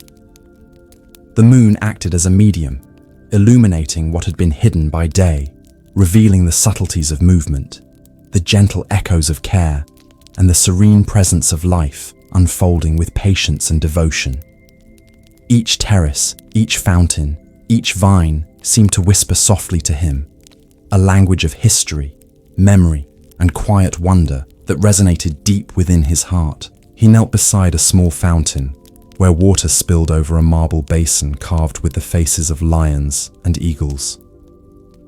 The moonlight caught each ripple, producing a delicate shimmer, that seemed almost alive, as if the water itself remembered every hand that had guided it along the channels, every footstep that had passed along the terraces, every quiet word spoken among the vines. Nadine traced the paths of the water with his fingers, imagining the lives of those who had touched it before him. Builders, artists, gardeners, queens. They all left a trace, and the garden had preserved it, the moonlight illuminating their memory as clearly as the bronze bowl had done. Moving slowly, he climbed to the highest terrace, where the air was cooler and the view stretched over the city and the winding Euphrates. The gardens spread below him, a cascade of marble, vines, flowers and fountains, bathed in silver light, serene and eternal. The gentle hum of water and the whisper of leaves created a lullaby of the past, a soothing rhythm that seemed to slow the passage of time itself. Nadine sat on the edge of the terrace, legs dangling lightly, and let the garden envelop him, feeling the gentle pulse of life and memory flow through every vine, petal, and stone. In this quiet communion, he understood the depth of the garden's purpose, not only as a marvel of engineering or a tribute to a queen's homeland, but as a sanctuary of memory, a living testament to devotion, care, and the passage of time. Hours passed unnoticed, the city below silent in slumber, while the gardens above whispered their ancient stories. Nadine leaned back against the marble railing, eyes tracing the paths of moonlight across leaves and fountains. He could almost hear the laughter of children, the soft voices of gardeners, the contemplative footsteps of the queen, all woven into the nocturnal song of the gardens. The moonlight revealed details that were often overlooked, the delicate veins in each leaf, the shimmer of dew on petals, the subtle alignment of stones and channels that guided water in gentle arcs. Each element was a note in a melody, a phrase in a story, a pulse in the heartbeat of the hanging gardens. As dawn approached and the horizon began to glow with pale light, Nadine rose slowly, carrying the serenity of the night within him. The moon had revealed the hidden nuances, the subtle beauty, and the quiet memories embedded in the garden. Each terrace, each fountain, each vine had spoken in its own gentle voice, and he had listened, part of a continuum of care and observation stretching across centuries. The hanging gardens were more than stone and water, more than flowers and marble. They were a living record, a dialogue between nature and humanity, illuminated by moonlight, preserved in silence, and shared with those who were willing to hear. Nadine moved through the terraces one final time before the city awoke, touching leaves, adjusting fountains, and whispering quiet thanks to the living memory around him. The moon had departed, leaving a soft glow in the form of the early sun, but the serenity lingered, embedded in the rhythm of water, the sway of vines, and the gentle pulse of the gardens. He knew that every night, every moonlit hour, the terraces would continue to speak, offering their hidden voice to anyone patient enough to listen, a timeless lullaby woven from the threads of care, devotion, and enduring beauty. The hanging gardens had settled into the soft quiet of early evening, a lull descending over marble terraces, vines, and fountains as the sun dipped behind the distant hills. Shadows stretched long across the pathways, and the faint scent of jasmine drifted through the air, mingling with the cool aroma of damp stone and flowing water. Nadine moved slowly among the terraces, guided by instinct and memory, seeking a secluded path he had discovered weeks earlier, a narrow trail where jasmine bloomed in abundance, spilling its delicate white flowers over the edges of stone walls and archways. This path, hidden from casual view, had a magic all its own, a gentle intimacy that invited reflection, patience, and calm. The secret path began at the far edge of the highest terrace, where a cluster of ivy and wisteria created a natural archway. Nadine knelt to brush aside the trailing vines and stepped lightly onto the stone, feeling the cool surface beneath his feet. The jasmine stretched along the trail like a soft ribbon, petals brushing against his arms, and the faint perfume wrapped around him, soothing and sweet. The fountains along this path were smaller, quieter than those of the main terraces, their water flowing in soft murmurs that harmonized perfectly with the rustle of leaves and the occasional sigh of the wind. Each step along this path seemed to slow time, drawing him deeper into a serene rhythm that existed only here, within the living tapestry of the gardens.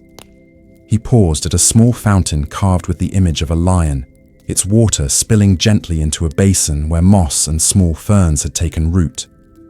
Moonlight filtered through the arching jasmine above, reflecting on the water in a dance of silver patterns.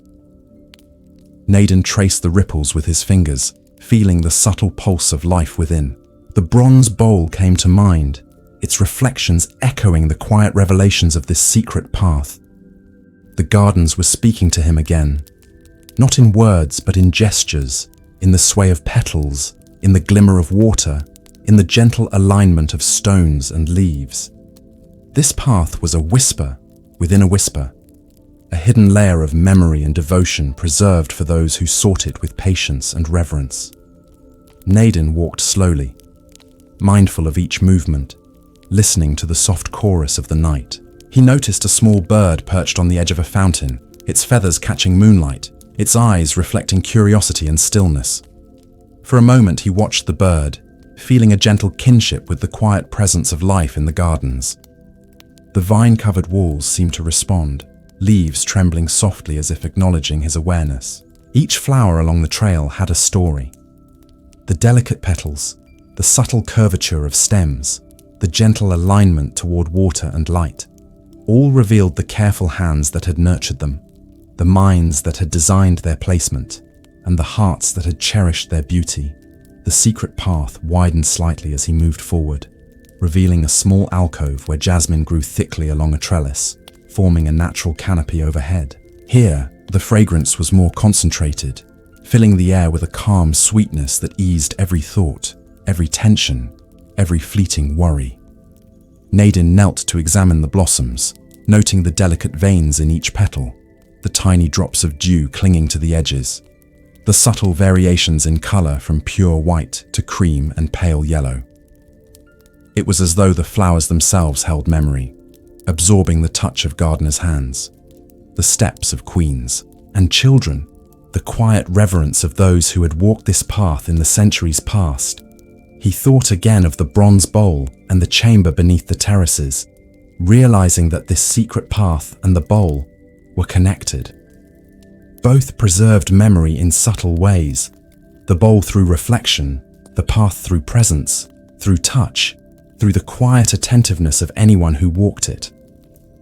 Naden's fingers brushed a vine as he moved along, feeling the pulse of life within it, and he sensed the faint echo of past footsteps, the silent reverberation of care and devotion.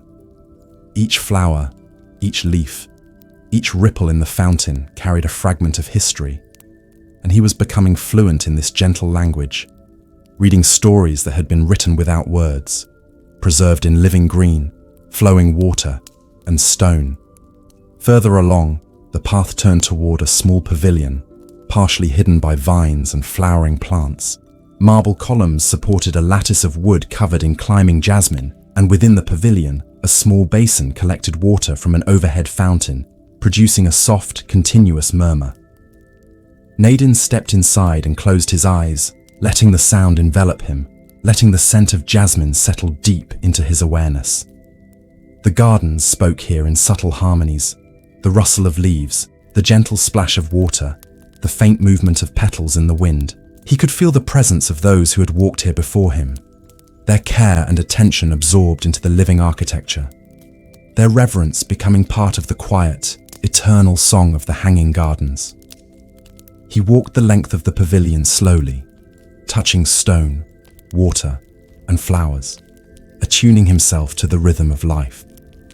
Every element seemed alive, every detail deliberate, every scent, sound, and movement a note in the ongoing symphony of memory. Naden could almost see the gardeners of the past, tending to vines with careful hands, placing stones to channel water with precision, whispering softly to flowers as they grew.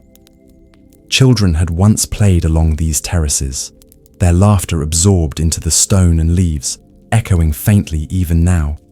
And the queen, he imagined her pausing here, beneath the jasmine canopy, inhaling the fragrance, contemplating her distant homeland, letting the serenity of the gardens ease her thoughts. Hours passed unnoticed as he explored the secret path, moving from alcove to fountain to pavilion, tracing each line of marble, each curve of vine, each droplet of water.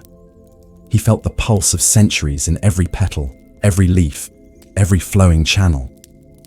The hanging gardens were more than architecture or horticulture. They were living memory, a dialogue between humans and nature, a delicate record of devotion, care, and beauty. The secret path of jasmine was a sanctuary, a place where time slowed, where memory whispered, where presence mattered more than words, where Nadine could hear the quiet truths that had endured through centuries. As dawn approached, the first light of the sun filtered through the jasmine canopy, turning petals golden at the edges. Nadine rose slowly, carrying the serenity of the secret path within him, understanding that these terraces, these hidden alcoves, these carefully tended plants were more than marvels of design. They were living records, reflections of love, patience, and quiet wonder. Every step he had taken, every leaf he had touched, every fountain he had listened to, was part of a continuous story, a conversation between the past and present, and a gift of calm to anyone willing to pause and listen. He walked back along the terraces toward the central fountains, mindful of each movement, letting the scent of jasmine linger in his senses, letting the echoes of the path remain in his heart. The city below had begun to awaken, yet above, in the serene heights of the hanging gardens, life unfolded in gentle harmony, memory and presence intertwined in every vine, every petal, every ripple of water. Nadine knew that the secret path of jasmine would continue to speak to those who sought it, offering calm, wonder, and quiet reflection.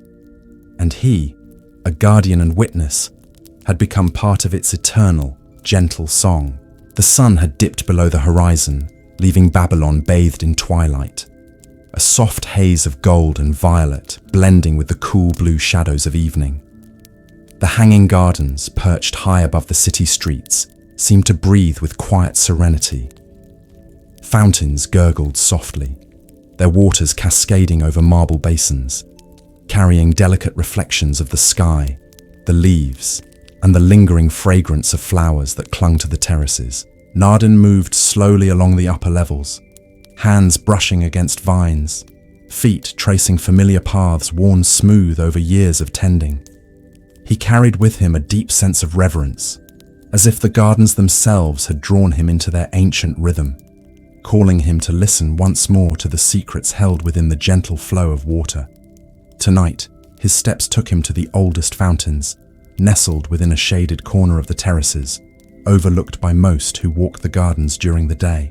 The marble was worn and cool, etched with delicate carvings of animals, plants, and symbols long forgotten.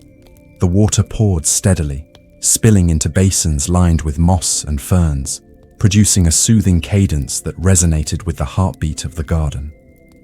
Nadine knelt beside one fountain, letting his hands trail through the clear, cool water, feeling the pulse of life within its flow. He closed his eyes, allowing the sound and sensation to anchor him, to carry him beyond the present into a place where memory and time converged. As he focused, the fountains seemed to awaken in a way that was almost imperceptible at first. Subtle ripples formed patterns that reflected more than the moonlight or lanterns.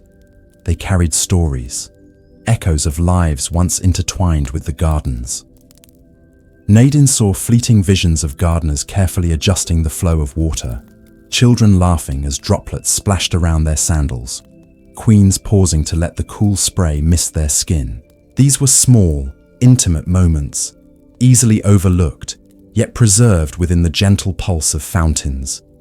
Each ripple, each trickle, each glimmering reflection became a vessel for memory, a quiet testament to lives lived with care, devotion, and attention. He rose slowly and moved along the terraces, observing how the fountains interacted with the plants and marble channels. Water flowed seamlessly from one basin to another, guided by precise engineering, yet animated by the life surrounding it. The fountains were not merely structures, they were storytellers, translating centuries of human attention, toil, and affection into sound, motion, and reflection. Nadin could almost hear the voices of past caretakers in the gurgling of water, whispering instructions, sharing laughter, murmuring prayers. These sounds mingled with the rustling leaves, the fragrance of flowers, and the faint coolness of the evening breeze, producing a symphony of gentle recollection. He paused beside a fountain carved in the shape of a lion, its mouth allowing water to spill in a soft arc into a basin below. Nadin watched the droplets fall, noting how they caught the fading light, sparkling like fragments of memory made visible. In the bronze reflection of the water, he saw visions of people from centuries past. Artisans kneeling as they shaped marble, gardeners kneeling to untangle roots, a child watching the flow with quiet fascination, and the queen herself glancing over terraces, eyes reflecting both joy and longing. Each figure moved gracefully through the gardens, performing actions that might have seemed ordinary. Yet within the fountain's reflections, each gesture became significant, a delicate thread in the tapestry of history. Nadin leaned closer to the water, tracing the movement of droplets with his fingertips, feeling the subtle pulse of continuity that connected every generation. The fountains held stories of laughter and sorrow, of quiet triumphs and moments of reflection, of small acts of care that had endured beyond their time. He realized that the gardens were more than a marvel of architecture. They were a living archive. Every stone, every channel, every fountain was a page in the ongoing chronicle of human devotion to beauty, nature, and memory.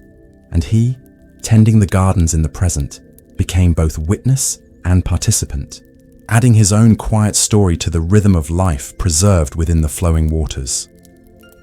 The evening deepened, and a gentle wind stirred the leaves and petals, carrying the faintest whispers of fragrance from jasmine, rose, and myrrh. Nadin walked slowly from fountain to fountain, listening, observing, and feeling the continuity of care.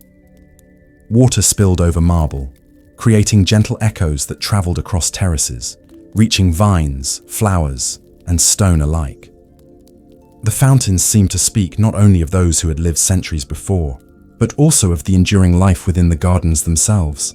Plants nourished by water channels, leaves reaching for sunlight, flowers opening in delicate arcs.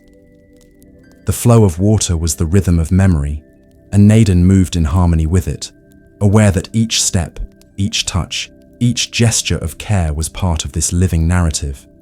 He paused at a circular basin surrounded by climbing ivy, where water fell in a soft curtain from a spout shaped like a coiled serpent. The moonlight, though faint now, cast a gentle glow on the surface, revealing subtle movements and patterns. Nadin knelt and cupped his hands, letting water spill through his fingers, feeling the coolness and life within it. In that moment, he sensed the accumulated care of generations. Hands that had guided water channels, fingers that had placed stones, eyes that had watched fountains run smoothly, hearts that had cherished these moments of quiet harmony. The fountains had become keepers of stories that could not be written on tablets or inscribed on walls. They preserved what was too gentle, too intimate, too ephemeral for ordinary memory. He walked further along the terraces, past fountains with carved eagles, lions and floral motifs, each producing a gentle melody of water. The city below had begun its nightly quiet, but above, the gardens thrived in serene, timeless rhythm. Nadin felt the presence of countless past caretakers in the subtle movements of water, the interplay of light and shadow, the delicate dance of petals and leaves. Every fountain seemed to offer a fragment of history, an echo of devotion, a whisper of lives that had shaped the gardens with patient hands and attentive hearts. And he understood that this knowledge, this intimacy with memory, was a gift, a quiet inheritance passed down through the centuries, preserved in the gentle flow of water. Hours passed unnoticed as he moved from fountain to fountain, each revealing its own narrative. each adding its voice to the chorus of the gardens. Nadine knelt once more at the largest fountain, where water poured into a broad marble basin from multiple channels, creating a gentle symphony of ripples and arcs. He traced the patterns, noticing the reflections of leaves, flowers, and distant terraces, feeling a profound connection to the living memory of the hanging gardens. These fountains of forgotten stories carried the weight of centuries, yet did so with subtle grace, offering their quiet lessons to anyone willing to pause, listen, and absorb their calm wisdom. As dawn approached and the first light of day kissed the highest terraces, Nadine rose slowly, carrying the serenity of the fountains within him. The gardens remained alive, their stories flowing through water, stone, and plant, waiting to be discovered again with patience and reverence. Each fountain, each drop of water, each ripple held a fragment of history, a whisper of care, a memory of gentle devotion that endured beyond the span of a human life. Nadine walked back along the terraces, touching marble, leaves, and flowing channels, aware that he was part of this timeless narrative, a guardian of fountains, of stories, of living memory. And as the city awoke below, the hanging gardens stood still and serene, their fountains whispering quietly to the world, carrying the past softly into the present. The sun had fully dipped behind the horizon, leaving Babylon cloaked in the soft embrace of twilight. The hanging gardens glimmered faintly in the fading light, marble terraces reflecting the last hints of amber and rose, while fountains whispered their gentle song through the still air. As shadows lengthened, Nadine began his evening walk along the terraces, guided by memory and intuition toward the lantern-lit pathways, where small oil lamps had been arranged to cast a serene glow over flowers, vines, and stone channels. Each lantern flickered softly, a delicate heartbeat against the quiet backdrop of flowing water, rustling leaves, and the faint murmur of the city below. The gardens seemed to exhale, welcoming him into their calm sanctuary, a place where light and shadow danced together in gentle rhythm. Nadine paused beside a row of lanterns, their flame reflecting in the water of a nearby fountain. The amber light made the marble glisten warmly, and the surrounding foliage cast soft, intricate shadows across the stone. He inhaled slowly, taking in the mingled scent of incense, jasmine, and damp earth, feeling a sense of serenity settling deep within him. The lanterns were more than mere sources of light. They were guides, marking a path through quiet reflection, a gentle invitation to pause, to listen, to observe. As he moved along the pathway, each lantern seemed to pulse subtly in harmony with the fountain's gentle murmur, with the sigh of the wind through leaves, and with the steady cadence of his own heartbeat. The terraces extended before him, a network of stone, vines, and water channels, each touched by the golden glow of the lanterns. Nadine noticed how each lantern's light revealed delicate details often overlooked in the bright daylight. Veins of leaves glistening, petals tipped with dew, carvings in marble that seemed to shimmer as if alive. The gardens were alive with subtle motion, and the lanterns accentuated the gentle rhythm, allowing Nadine to feel every nuance, every whisper of time. He knelt briefly by a small basin, tracing the flow of water as it caught the lantern glow, imagining the countless hands that had guided its movement, the quiet care and devotion embedded in each channel and fountain. Moving slowly along the terraces, he passed a secluded alcove where the lanterns had been placed in clusters, their glow reflecting off marble walls and dancing across petals of roses, lilies, and jasmine. The scent was intoxicating in its subtlety, each inhale carrying memories of centuries past. Gardeners bending carefully over young plants, queens wandering quietly among fountains, children laughing softly as droplets of water splashed over marble. Nadine felt a profound sense of connection, as if he were walking in the footsteps of those who had once cherished this space, their presence lingering in the warm glow of lantern light. Each flame, each reflection, each gentle shadow was part of the ongoing dialogue between past and present, nature and human care, silence and the quiet hum of life. He paused near a small pavilion, where lanterns hung from the latticework above, casting soft, geometric patterns on the marble floor below. The fragrance of jasmine intensified here, wrapping around him like a gentle embrace. Nadine knelt to observe a fountain within the pavilion, its water spilling in a quiet rhythm, catching the lantern light in tiny sparkling arcs. In the reflections, he imagined the vision of those who had walked this path before him. Builders adjusting stones, gardeners bending over vines, children tracing patterns in the water with curious fingers, queens observing the serene movement of leaves and fountains. Each reflection was a whisper, a fragment of memory carried through time, captured in water, light, and shadow. The lanterns guided him along the terraces, highlighting small details. A single rose in bloom, droplets of dew resting like jewels on a leaf, marble carvings catching light in subtle angles. Nadine traced his fingers along a stone balustrade, feeling the smoothness polished by countless hands, and he sensed the care, thoughtfulness, and love embedded in the design of every terrace, every channel, every flower bed. The hanging gardens were a living repository of gentle devotion, and the lanterns illuminated this hidden symphony, revealing patterns of harmony, attention, and quiet beauty. Each step along the path seemed to synchronize his breathing with the pulse of water, the sway of leaves, and the delicate flicker of flame. He approached a corner terrace, where a series of lanterns formed a winding path alongside cascading fountains.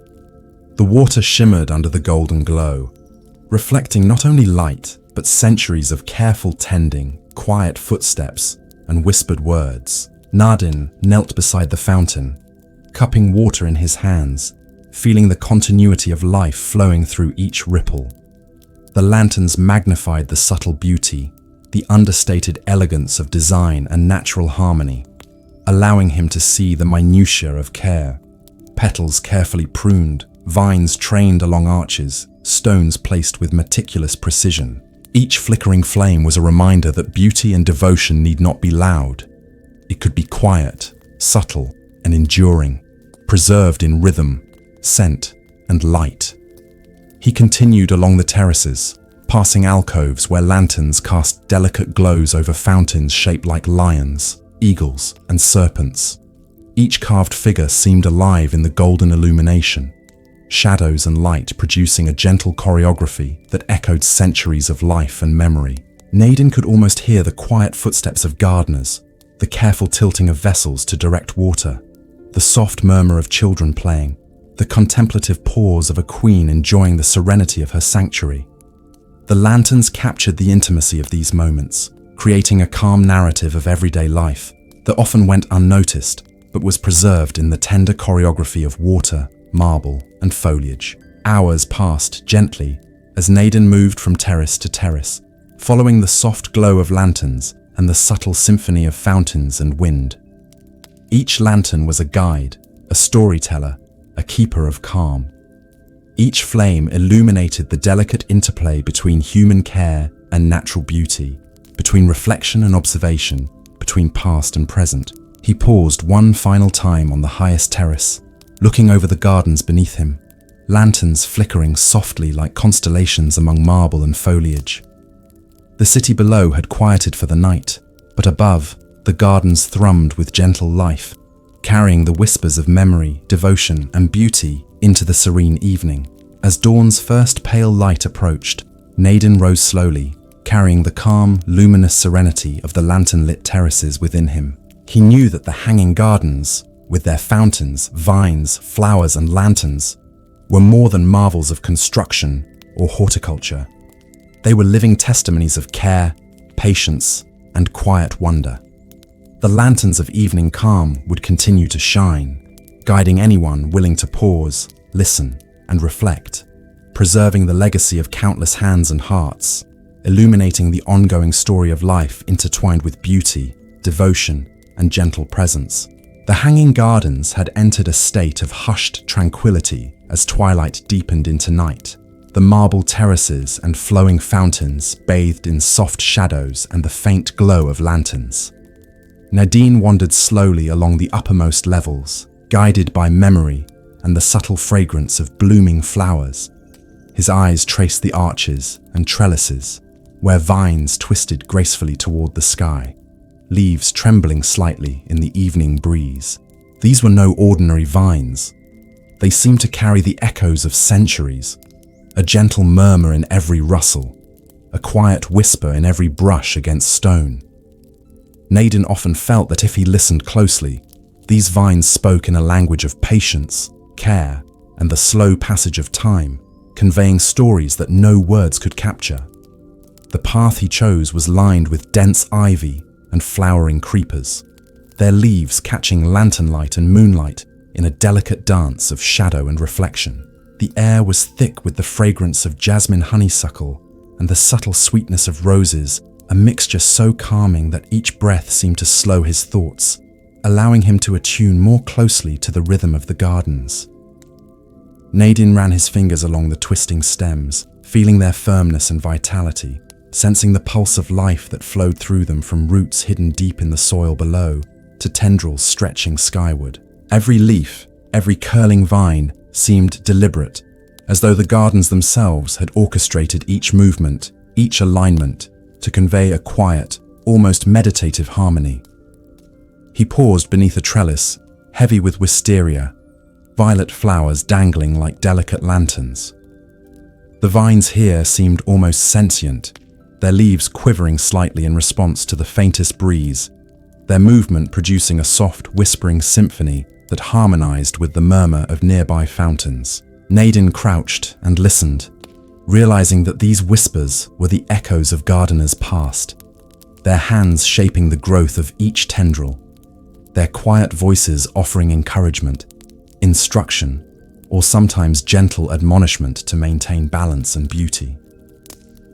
The vines carried these echoes in their fibers, preserving memory in the organic structure itself, and Naden felt privileged to hear this silent conversation across time. As he moved along the terraces, the path curved through shaded alcoves and small pavilions, each framed by climbing vines that leaned gracefully toward the sound of flowing water. Lanterns cast soft amber reflections on the marble, accentuating the gentle movement of leaves and petals. Naden ran his hand along a vine that had crept over the edge of a railing, watching as tiny droplets of water glimmered like liquid jewels in the lantern light. The whispering of the vines seemed almost melodic now, a gentle cadence echoing the rhythm of fountains, the sway of branches, and the soft stirrings of the night wind. He realized that this was a dialogue of balance, human care, architectural design, natural growth, and time all speaking together in quiet harmony. He approached a secluded alcove where the vines formed a dense canopy overhead, enclosing a small marble basin fed by a delicate fountain. The light of a single lantern filtered through the foliage, casting soft, geometric patterns on the ground and water. Naden knelt beside the basin, cupping water in his hands, feeling the subtle vibrations of movement from the fountain and the surrounding vines. He imagined the lives that had interacted with this space over centuries. Gardeners bending carefully over new shoots, children tracing patterns in the marble floor with small fingers, queens pausing in thoughtful contemplation. The whispers of the vines were the echoes of these moments, tiny fragments of memory preserved in the living structure, speaking to any who would pause and listen. Further along the terraces, the vines grew thicker, intertwining with carved columns and marble balustrades, creating natural corridors of green. Naden walked slowly, feeling as though he were moving through a living cathedral, the whispering vines forming arches that echoed the gentle cadences of flowing water and the soft rustle of leaves. Each vine seemed to carry its own story, the careful training of a gardener, the placement of a stone to guide a root, the tender pruning of a branch to preserve balance. Naden ran his hands along these living threads, sensing the continuity of care and attention woven into each fiber, and he felt a profound connection to those who had cultivated this space before him, a bridge across centuries created by patience and reverence. The lanterns above cast gentle shadows, transforming the terraces into a tapestry of light and darkness, marble and foliage. Naden paused to observe a cluster of flowering vines that had grown along the edge of a fountain, their reflections shimmering in the water below. He noticed the subtle alignment of petals toward the lantern light, the delicate arc of stems, the tiny movement of leaves in response to the breeze. The whispering of the vines seemed to grow more pronounced here, each rustle a soft syllable, each movement a word, forming sentences that told of quiet mornings, deliberate hands, and nights spent in contemplation. These stories were subtle and intimate, requiring attention, patience, and gentle observation to perceive fully.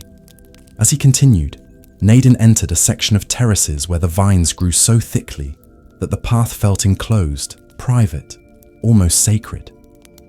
The scent of honeysuckle was stronger here, mingling with the faint aroma of damp marble and water. Small fountains whispered in the background, their waters catching the soft glow of lanterns and moonlight. Naden knelt beside a fountain, letting his fingers touch the rippling surface, feeling the whisper of past caretakers in the flowing water and entwined vines.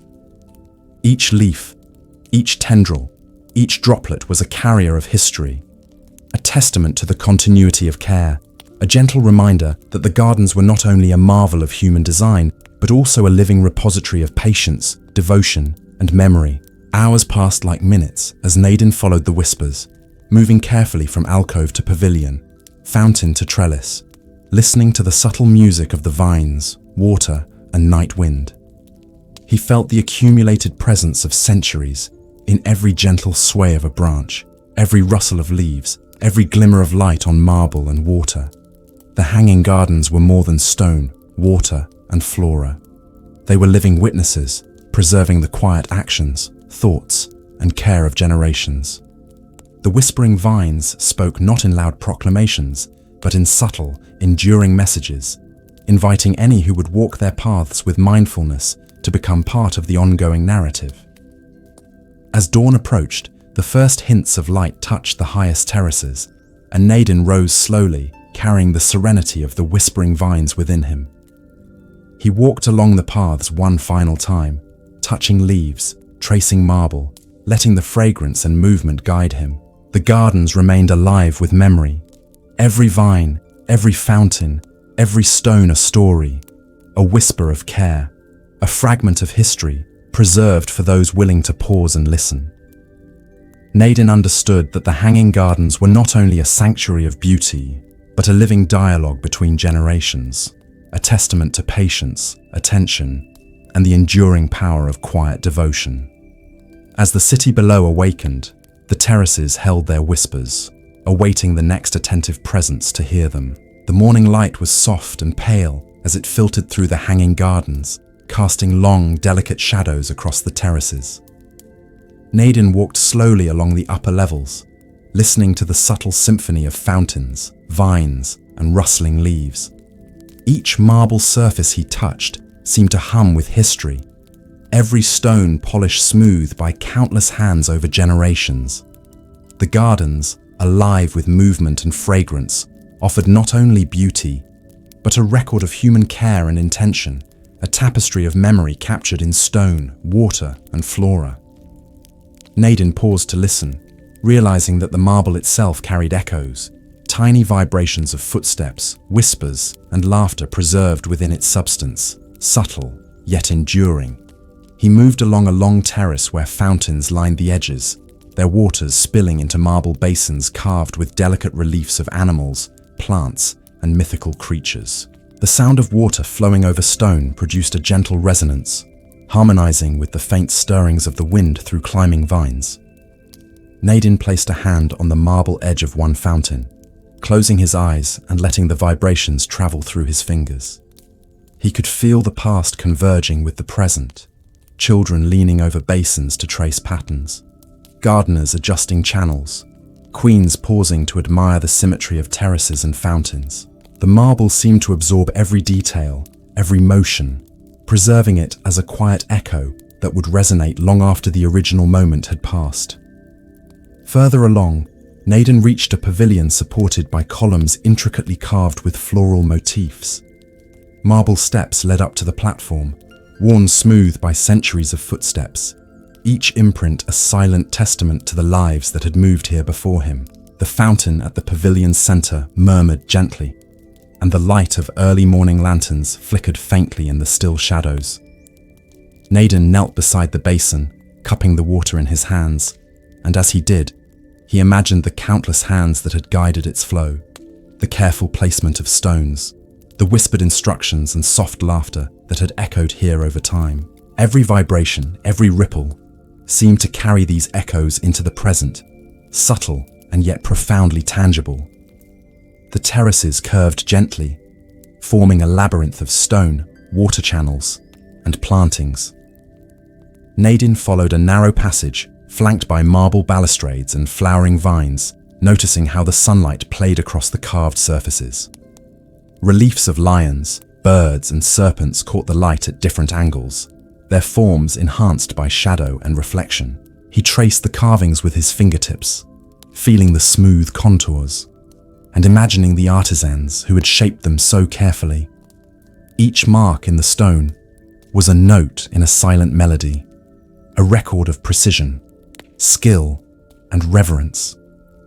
Naden's footsteps echoed softly along the corridor, blending with the low murmur of water and the whispering of leaves, creating a layered soundscape that was both present and ancient.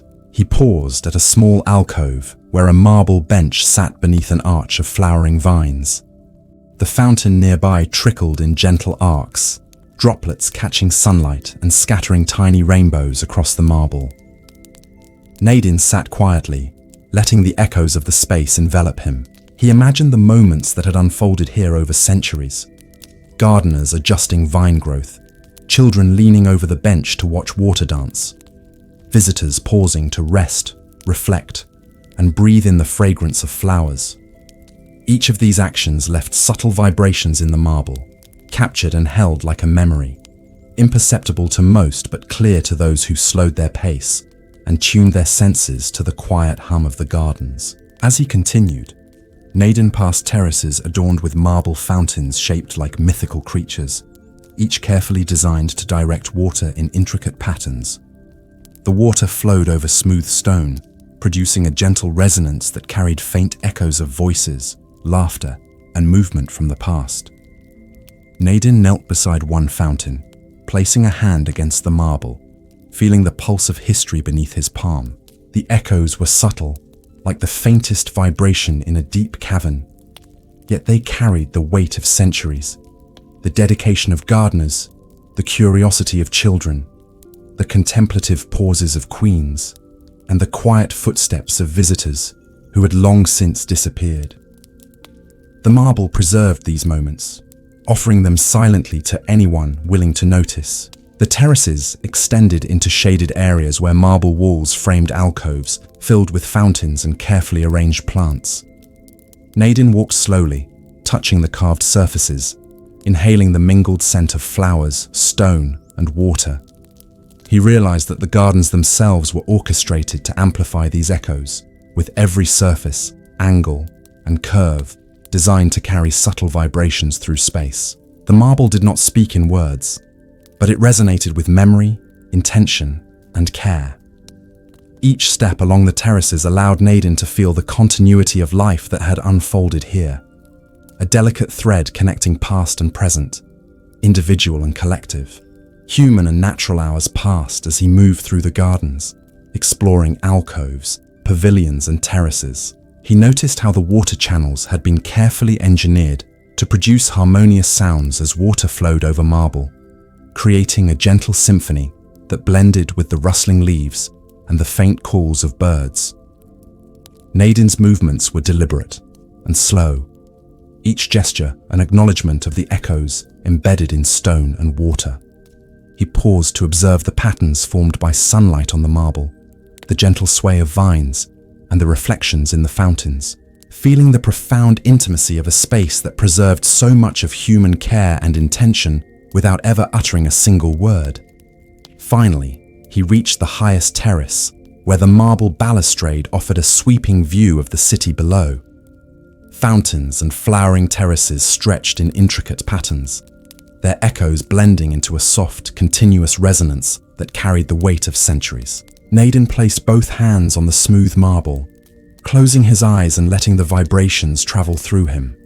He felt the presence of countless lives: artisans shaping stone, gardeners tending plants, children tracing the flow of water, queens contemplating the beauty around them. The echoes were subtle, gentle, and eternal, a reminder that memory, care, and beauty could endure far beyond any single lifetime. As the first hints of evening approached, Nadine walked slowly back along the terraces, each step in harmony with the echoes of marble, the whispering of vines, and the gentle cadence of fountains. He carried within him the serenity and continuity of the hanging gardens, knowing that these marble echoes would continue to speak, to resonate, and to preserve the intimate, enduring stories of care and devotion for generations yet to come.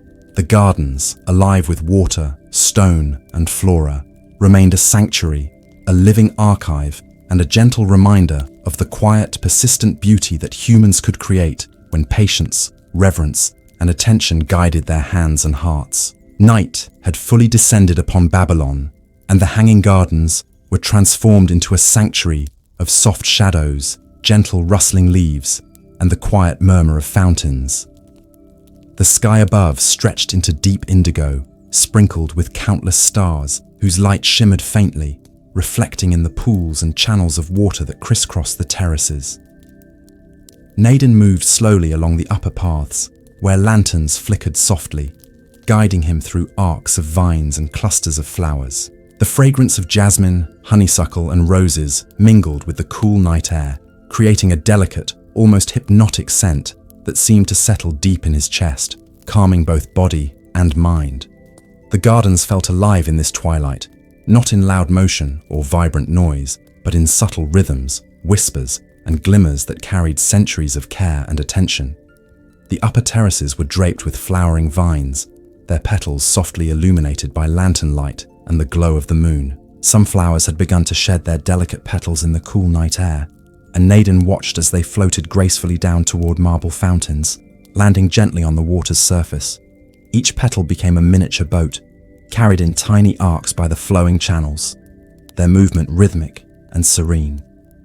He knelt beside one fountain, watching the petals drift and swirl, feeling the continuity of life and memory that each tiny fragment represented.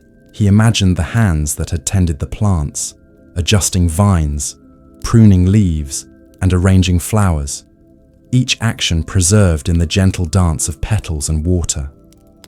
Above him, stars shone like distant lanterns in the heavens, mirrored in the still pools of the gardens. Nadine felt a profound connection between sky and earth, between celestial light and the soft glow of marble fountains. The petals drifting across the water created fleeting patterns, delicate mosaics that mirrored constellations above. It was as though the gardens themselves were a reflection of the universe, a small, contained cosmos where care, beauty, and attention had been woven into every stone, every vine, every ripple of water. He traced the paths of petals with his fingertips, feeling the subtle coolness of water, the smoothness of marble, the softness of flower petals, and in that tactile communion, he sensed the intertwined narratives of nature, human devotion, and time. The terraces curved and twisted in familiar ways, each level offering its own stage for the quiet night spectacle. Lanterns glimmered softly among arches of wisteria, vines of ivy, and climbing roses. Nadine walked slowly, allowing his fingers to brush leaves, feeling their veins and texture, sensing the slow, patient growth that had been guided by generations of careful hands. Some vines had been trained over trellises so intricately that they created small alcoves where petals collected in shallow pools, reflecting the lantern light like tiny, moving mirrors. He knelt and gathered a few petals gently in his hand, breathing in their delicate fragrance, and imagined the countless quiet nights past where caretakers had walked these terraces, their presence almost invisible, yet etched into every stone and tendril. The fountains were alive with sound, each one a soft, continuous melody as water spilled over marble basins and channels. Droplets sparkled in the light, landing on petals floating in the pools, creating tiny ripples that expanded slowly outward. Nadine watched these ripples with patience, noticing how they interacted with each other, overlapping in gentle patterns that seemed almost deliberate. He imagined children from centuries ago, leaning over fountains with curiosity, tracing the movement of water with small fingers, laughing softly as droplets danced over their hands. Nearby, gardeners had adjusted channels with careful attention, ensuring the flow was smooth and continuous, preserving both beauty and function. The echoes of these actions were preserved in every ripple, every surface, every floating petal, a quiet testament to centuries of devotion. As he continued, Nadine reached a small pavilion where lanterns had been hung in clusters, their soft amber glow illuminating fountains and flowering terraces. The scent here was richer, a combination of roses, jasmine, and the faint earthiness of damp marble. He crouched beside a basin and watched petals settle on the water, tracing the subtle arcs of their movement. Each arc seemed to tell a story, of care, of attention, of quiet moments of reflection that had accumulated over generations. Nadine felt as though he could hear the faintest whispers of past caretakers, their gentle instructions, soft laughter, and reflective sighs merging with the murmur of fountains and the rustling of leaves. The night, the flowers, the water, and the lanterns created a serene symphony, a delicate narrative of continuity and calm. The upper terraces offered wide views over the city below, lights twinkling faintly in the darkness. But Nadine's focus remained on the intimate scale of the gardens. A single petal floated into a narrow channel, carried by the gentle flow toward a distant fountain. He followed its journey, noting how it interacted with water, reflected lantern light, and eventually merged with other petals in a small basin. This continuous flow mirrored the passage of time itself, small actions accumulating into a larger story, subtle yet profoundly meaningful. Nadine felt the gardens teaching him patience, reverence, and the beauty of quiet persistence, showing him how each small gesture of care, however fleeting, contributed to the enduring harmony of the whole. He paused near a trellis of climbing wisteria, petals falling softly around him, brushing his hands and shoulders, landing in fountains, and glistening in the lantern glow.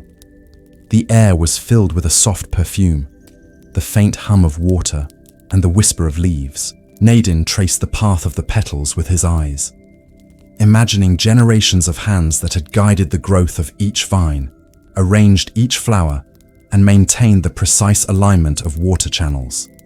Each petal, each ripple, each flickering light carried fragments of memory, stories too delicate to be inscribed on stone or recorded in text, yet enduring in the living rhythm of the gardens. Hours passed, though it felt like mere moments, as Nadine moved through terraces, alcoves, and pavilions, guided by the soft glow of lanterns and the quiet cascade of petals through fountains. The gardens thrummed with life in subtle ways, the interplay of stone, water, foliage, and flower, creating a living narrative of care, beauty, and memory. Each petal that drifted, each ripple that spread, each flickering lantern contributed to the ongoing story, preserved for those patient enough to notice, to absorb, to become part of the rhythm. Nadine's steps, his breathing, his quiet attentiveness were woven into this narrative, a new layer of care and observation to complement the centuries of human devotion before him. As dawn approached, the first faint blush of light touched the highest terraces, mingling with the soft glow of remaining lanterns. Nadine stood quietly, gazing over the floating petals, rippling fountains, and lantern-lit paths. He realized that the gardens, in their serene nocturnal display, were a bridge across time, connecting countless generations through care, attention, and the gentle beauty of the natural world. The night of petals and stars had revealed not only the aesthetic splendor of the hanging gardens, but also the enduring rhythm of life, memory, and devotion preserved in water, marble, foliage, and fragrance. With one final deep breath, Nadine began his slow walk back, carrying the calm, luminous serenity of the gardens within him, ready to merge with the rhythm of a new day. The gardens had settled into a deeper calm as twilight approached, the soft luminescence of lanterns guiding paths along terraces, fountains, and flowering alcoves. Nadine wandered through the upper levels, attentive to the subtle sounds around him. Water spilling gently from marble basins, the rustle of leaves, and the occasional whisper of wind through vines. Amidst the serenity, he became aware of what he called the silent watchers, statues of stone carefully positioned throughout the gardens, their presence quiet yet unmistakable. Lions, eagles, serpents, and figures of unknown guardians stood along balustrades, within alcoves or near fountains, their carved eyes seeming to follow the movements of both humans and animals. Though still and unyielding, the silent watchers conveyed a sense of attentive presence, a gentle reminder that these gardens were protected, observed, and preserved across centuries. Nadine approached a terrace where a pair of lion statues flanked a fountain. Moonlight glinted off their carved manes, and he noticed the meticulous care taken in every curve and detail. The lions exuded both strength and calm, guardians of tranquility rather than fierce sentinels.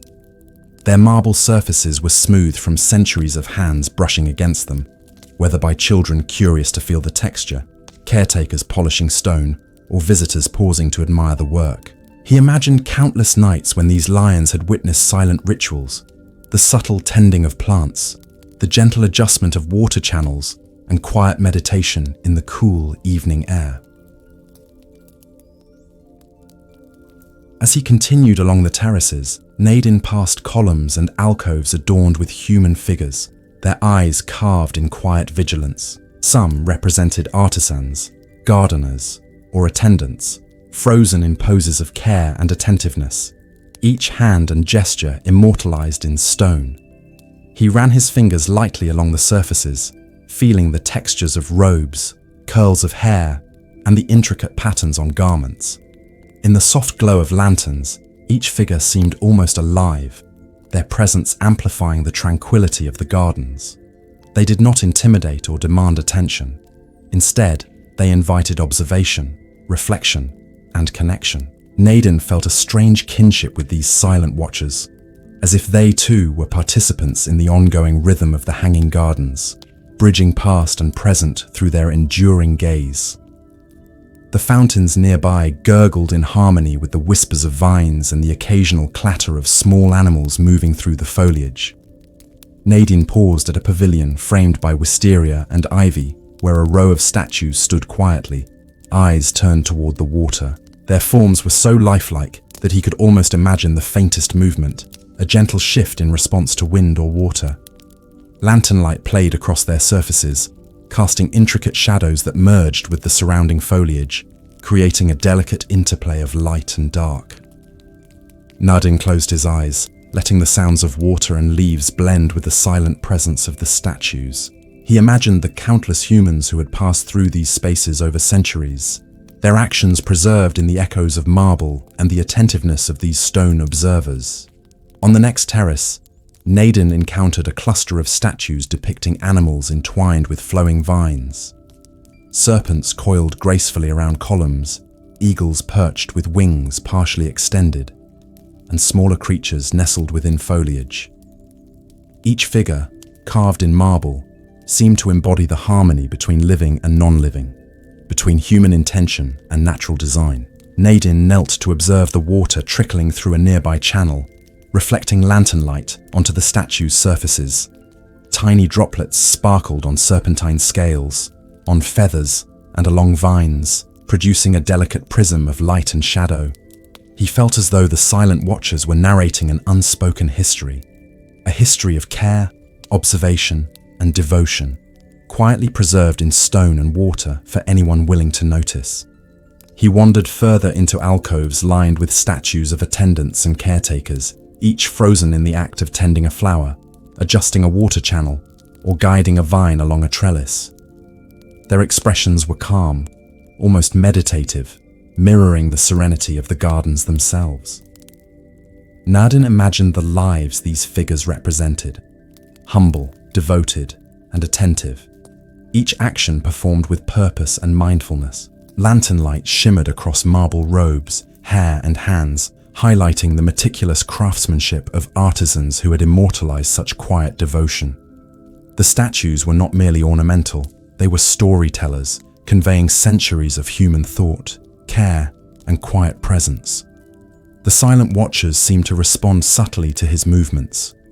As Nadine walked beneath arches and along curved terraces, he noticed how shadows shifted and reflections altered across the statue's surfaces, creating fleeting impressions of movement. It was as though the gardens themselves were alive with memory, each statue acting as a guardian of stories carried in stone.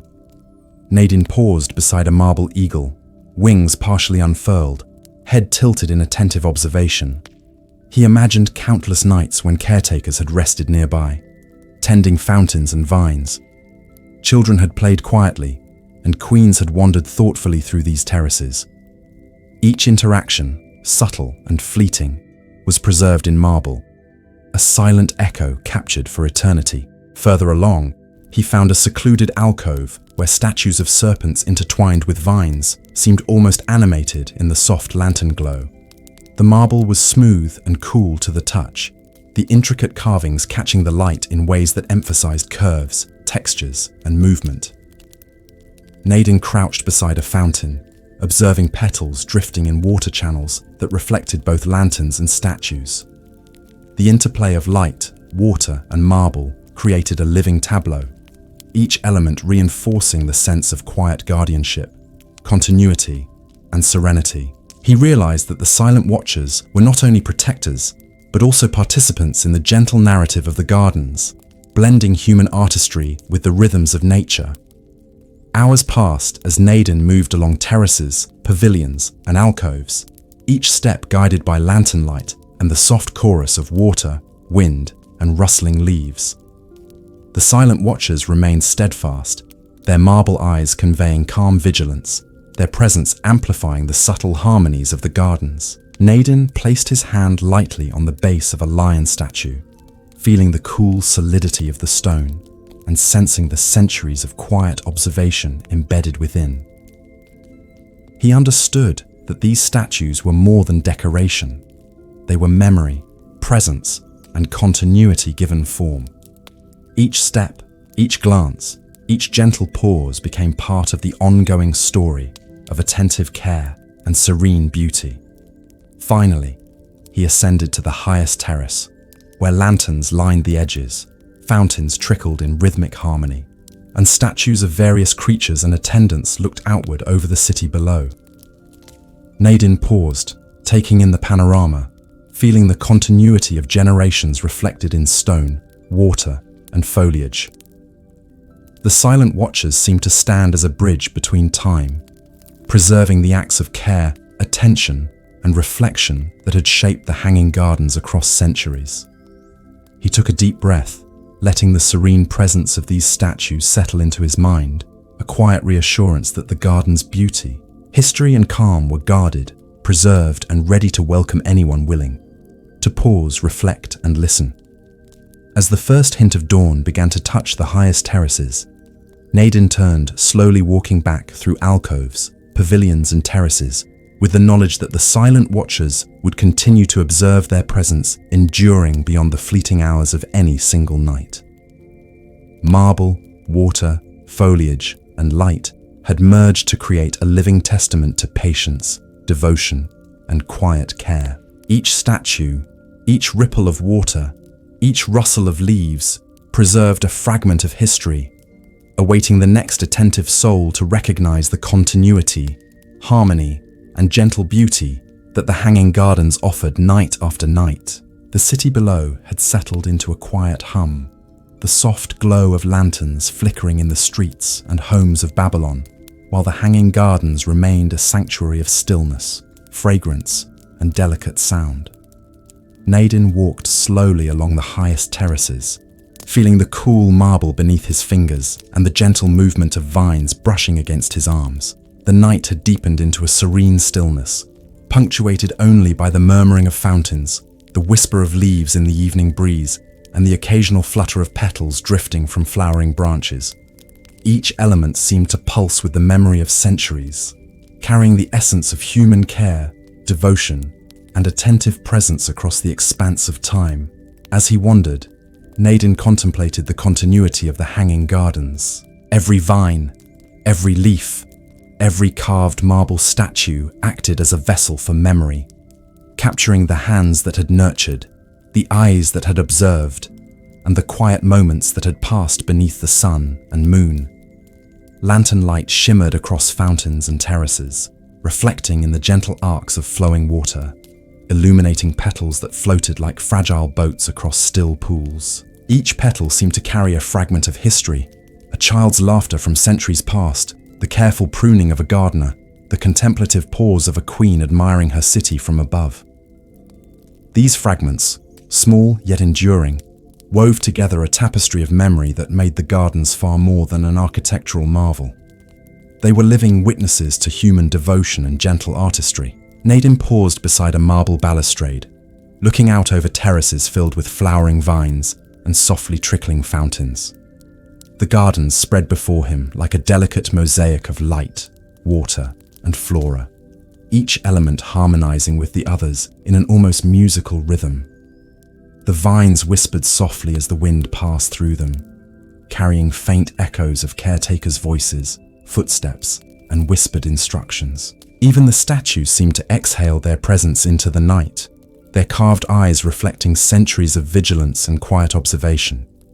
Naden felt a profound connection to the countless individuals who had shaped this place, realizing that each act of care, no matter how small, had contributed to the enduring beauty that now surrounded him. As he walked through shaded alcoves, the fragrance of jasmine, roses, and honeysuckle mingled with the subtle scent of damp marble and flowing water. Lantern light danced along the terraces, casting intricate shadows that shifted with every rustle of a leaf and every ripple of a fountain. Naden touched the smooth surfaces of statues and fountains, feeling the cool solidity of marble beneath his fingertips, and sensed the lingering presence of those who had walked these paths before him. The gardens were alive with memory, but not in a loud or demanding way. Their life was quiet, meditative, and profoundly intimate, offering a soft, enduring whisper of human care and attentiveness that seemed to linger in the very air. He moved slowly toward a central pavilion, where a fountain trickled into a marble basin, surrounded by flowering vines. Petals floated across the water, catching lantern light in delicate arcs. Naden knelt beside the basin, letting his fingers brush the surface, watching as ripples expanded outward and interacted with drifting petals. He imagined the hands that had tended the vines, adjusted channels, and guided water flow over centuries. Each movement, however subtle, had been preserved in the garden's living memory, recorded not in texts or inscriptions, but in marble, water, foliage, and air. Naden realized that the hanging gardens were more than a place of beauty. They were a living chronicle, a repository of quiet devotion, patience, and human intention. The upper terraces opened onto a wide expanse where the city could be seen in soft shadow below. Naden paused, inhaling deeply, feeling the rhythm of fountains, the rustle of leaves, and the delicate perfume of flowers. The gardens, he understood, had always been a bridge between human hands and nature, past and present, action and reflection. Every stone, every vine, every droplet of water contributed to the ongoing story, preserving fragments of countless lives in a way that was tangible, yet subtle. He followed a small stream of petals flowing toward a marble fountain, letting the gentle movement guide his thoughts, realizing that the gardens themselves had a narrative that could only be perceived through careful observation, patience, and reflection. Hours passed without Naden noticing, time dissolving into a rhythm dictated by fountains, vines, and petals. He moved along terraces, alcoves, and pavilions, tracing the interplay of light, shadow, water, and marble. Each step connected him more deeply to the gardens, to the memories preserved in every surface, to the quiet whispers of countless caretakers across centuries. Lanterns flickered, petals drifted, fountains murmured, and statues observed silently, creating a layered symphony of sound, light, and presence. Naden felt the weight and intimacy of history, yet it was not oppressive or overwhelming. It was gentle, soothing, and deeply human, allowing him to become part of the ongoing narrative without imposing upon it. As dawn began to touch the highest terraces with soft light, Naden paused at the edge of the gardens, looking out over marble, water, and foliage. His senses attuned to the serene harmony that defined this extraordinary place. He understood that the hanging gardens would continue to whisper their stories long after any single visitor had departed, preserving the quiet devotion, meticulous care, and enduring beauty that had been woven into their design across centuries. The wind carried the fragrance of flowers, the murmur of fountains, and the subtle resonance of marble through the terraces, delivering a gentle farewell to those willing to listen, to notice, and to reflect. In that final moment, Naden felt a profound calm settle over him. The hanging gardens were more than stone, water, and vines. They were a living meditation, a sanctuary of memory, care, and beauty that transcended time. He took one last slow breath, feeling the weight of centuries in the air, the continuity of lives in every ripple and petal, and the enduring presence of silent watchers along every terrace. The garden's whispers were subtle but persistent, reminding him that even the smallest gestures of care, attention, and devotion could leave an enduring mark, a gentle echo carried forward through time. With a final glance at the terraces bathed in soft dawn light, Naden began his slow descent toward the city, carrying the serenity, stories, and whispers of the hanging gardens within him. The gardens remained behind, alive with memory and quiet rhythm, ready to greet the next attentive soul who would walk their paths. Feel the marble beneath their fingers, listen to the fountains, inhale the fragrance of flowers, and perceive the subtle, enduring narrative of human care and devotion that defined one of the world's most extraordinary wonders. As the sun rose over Babylon, the last whisper of the gardens lingered, a gentle promise that beauty, patience, and memory could persist forever, quietly and unassumingly, across the ages.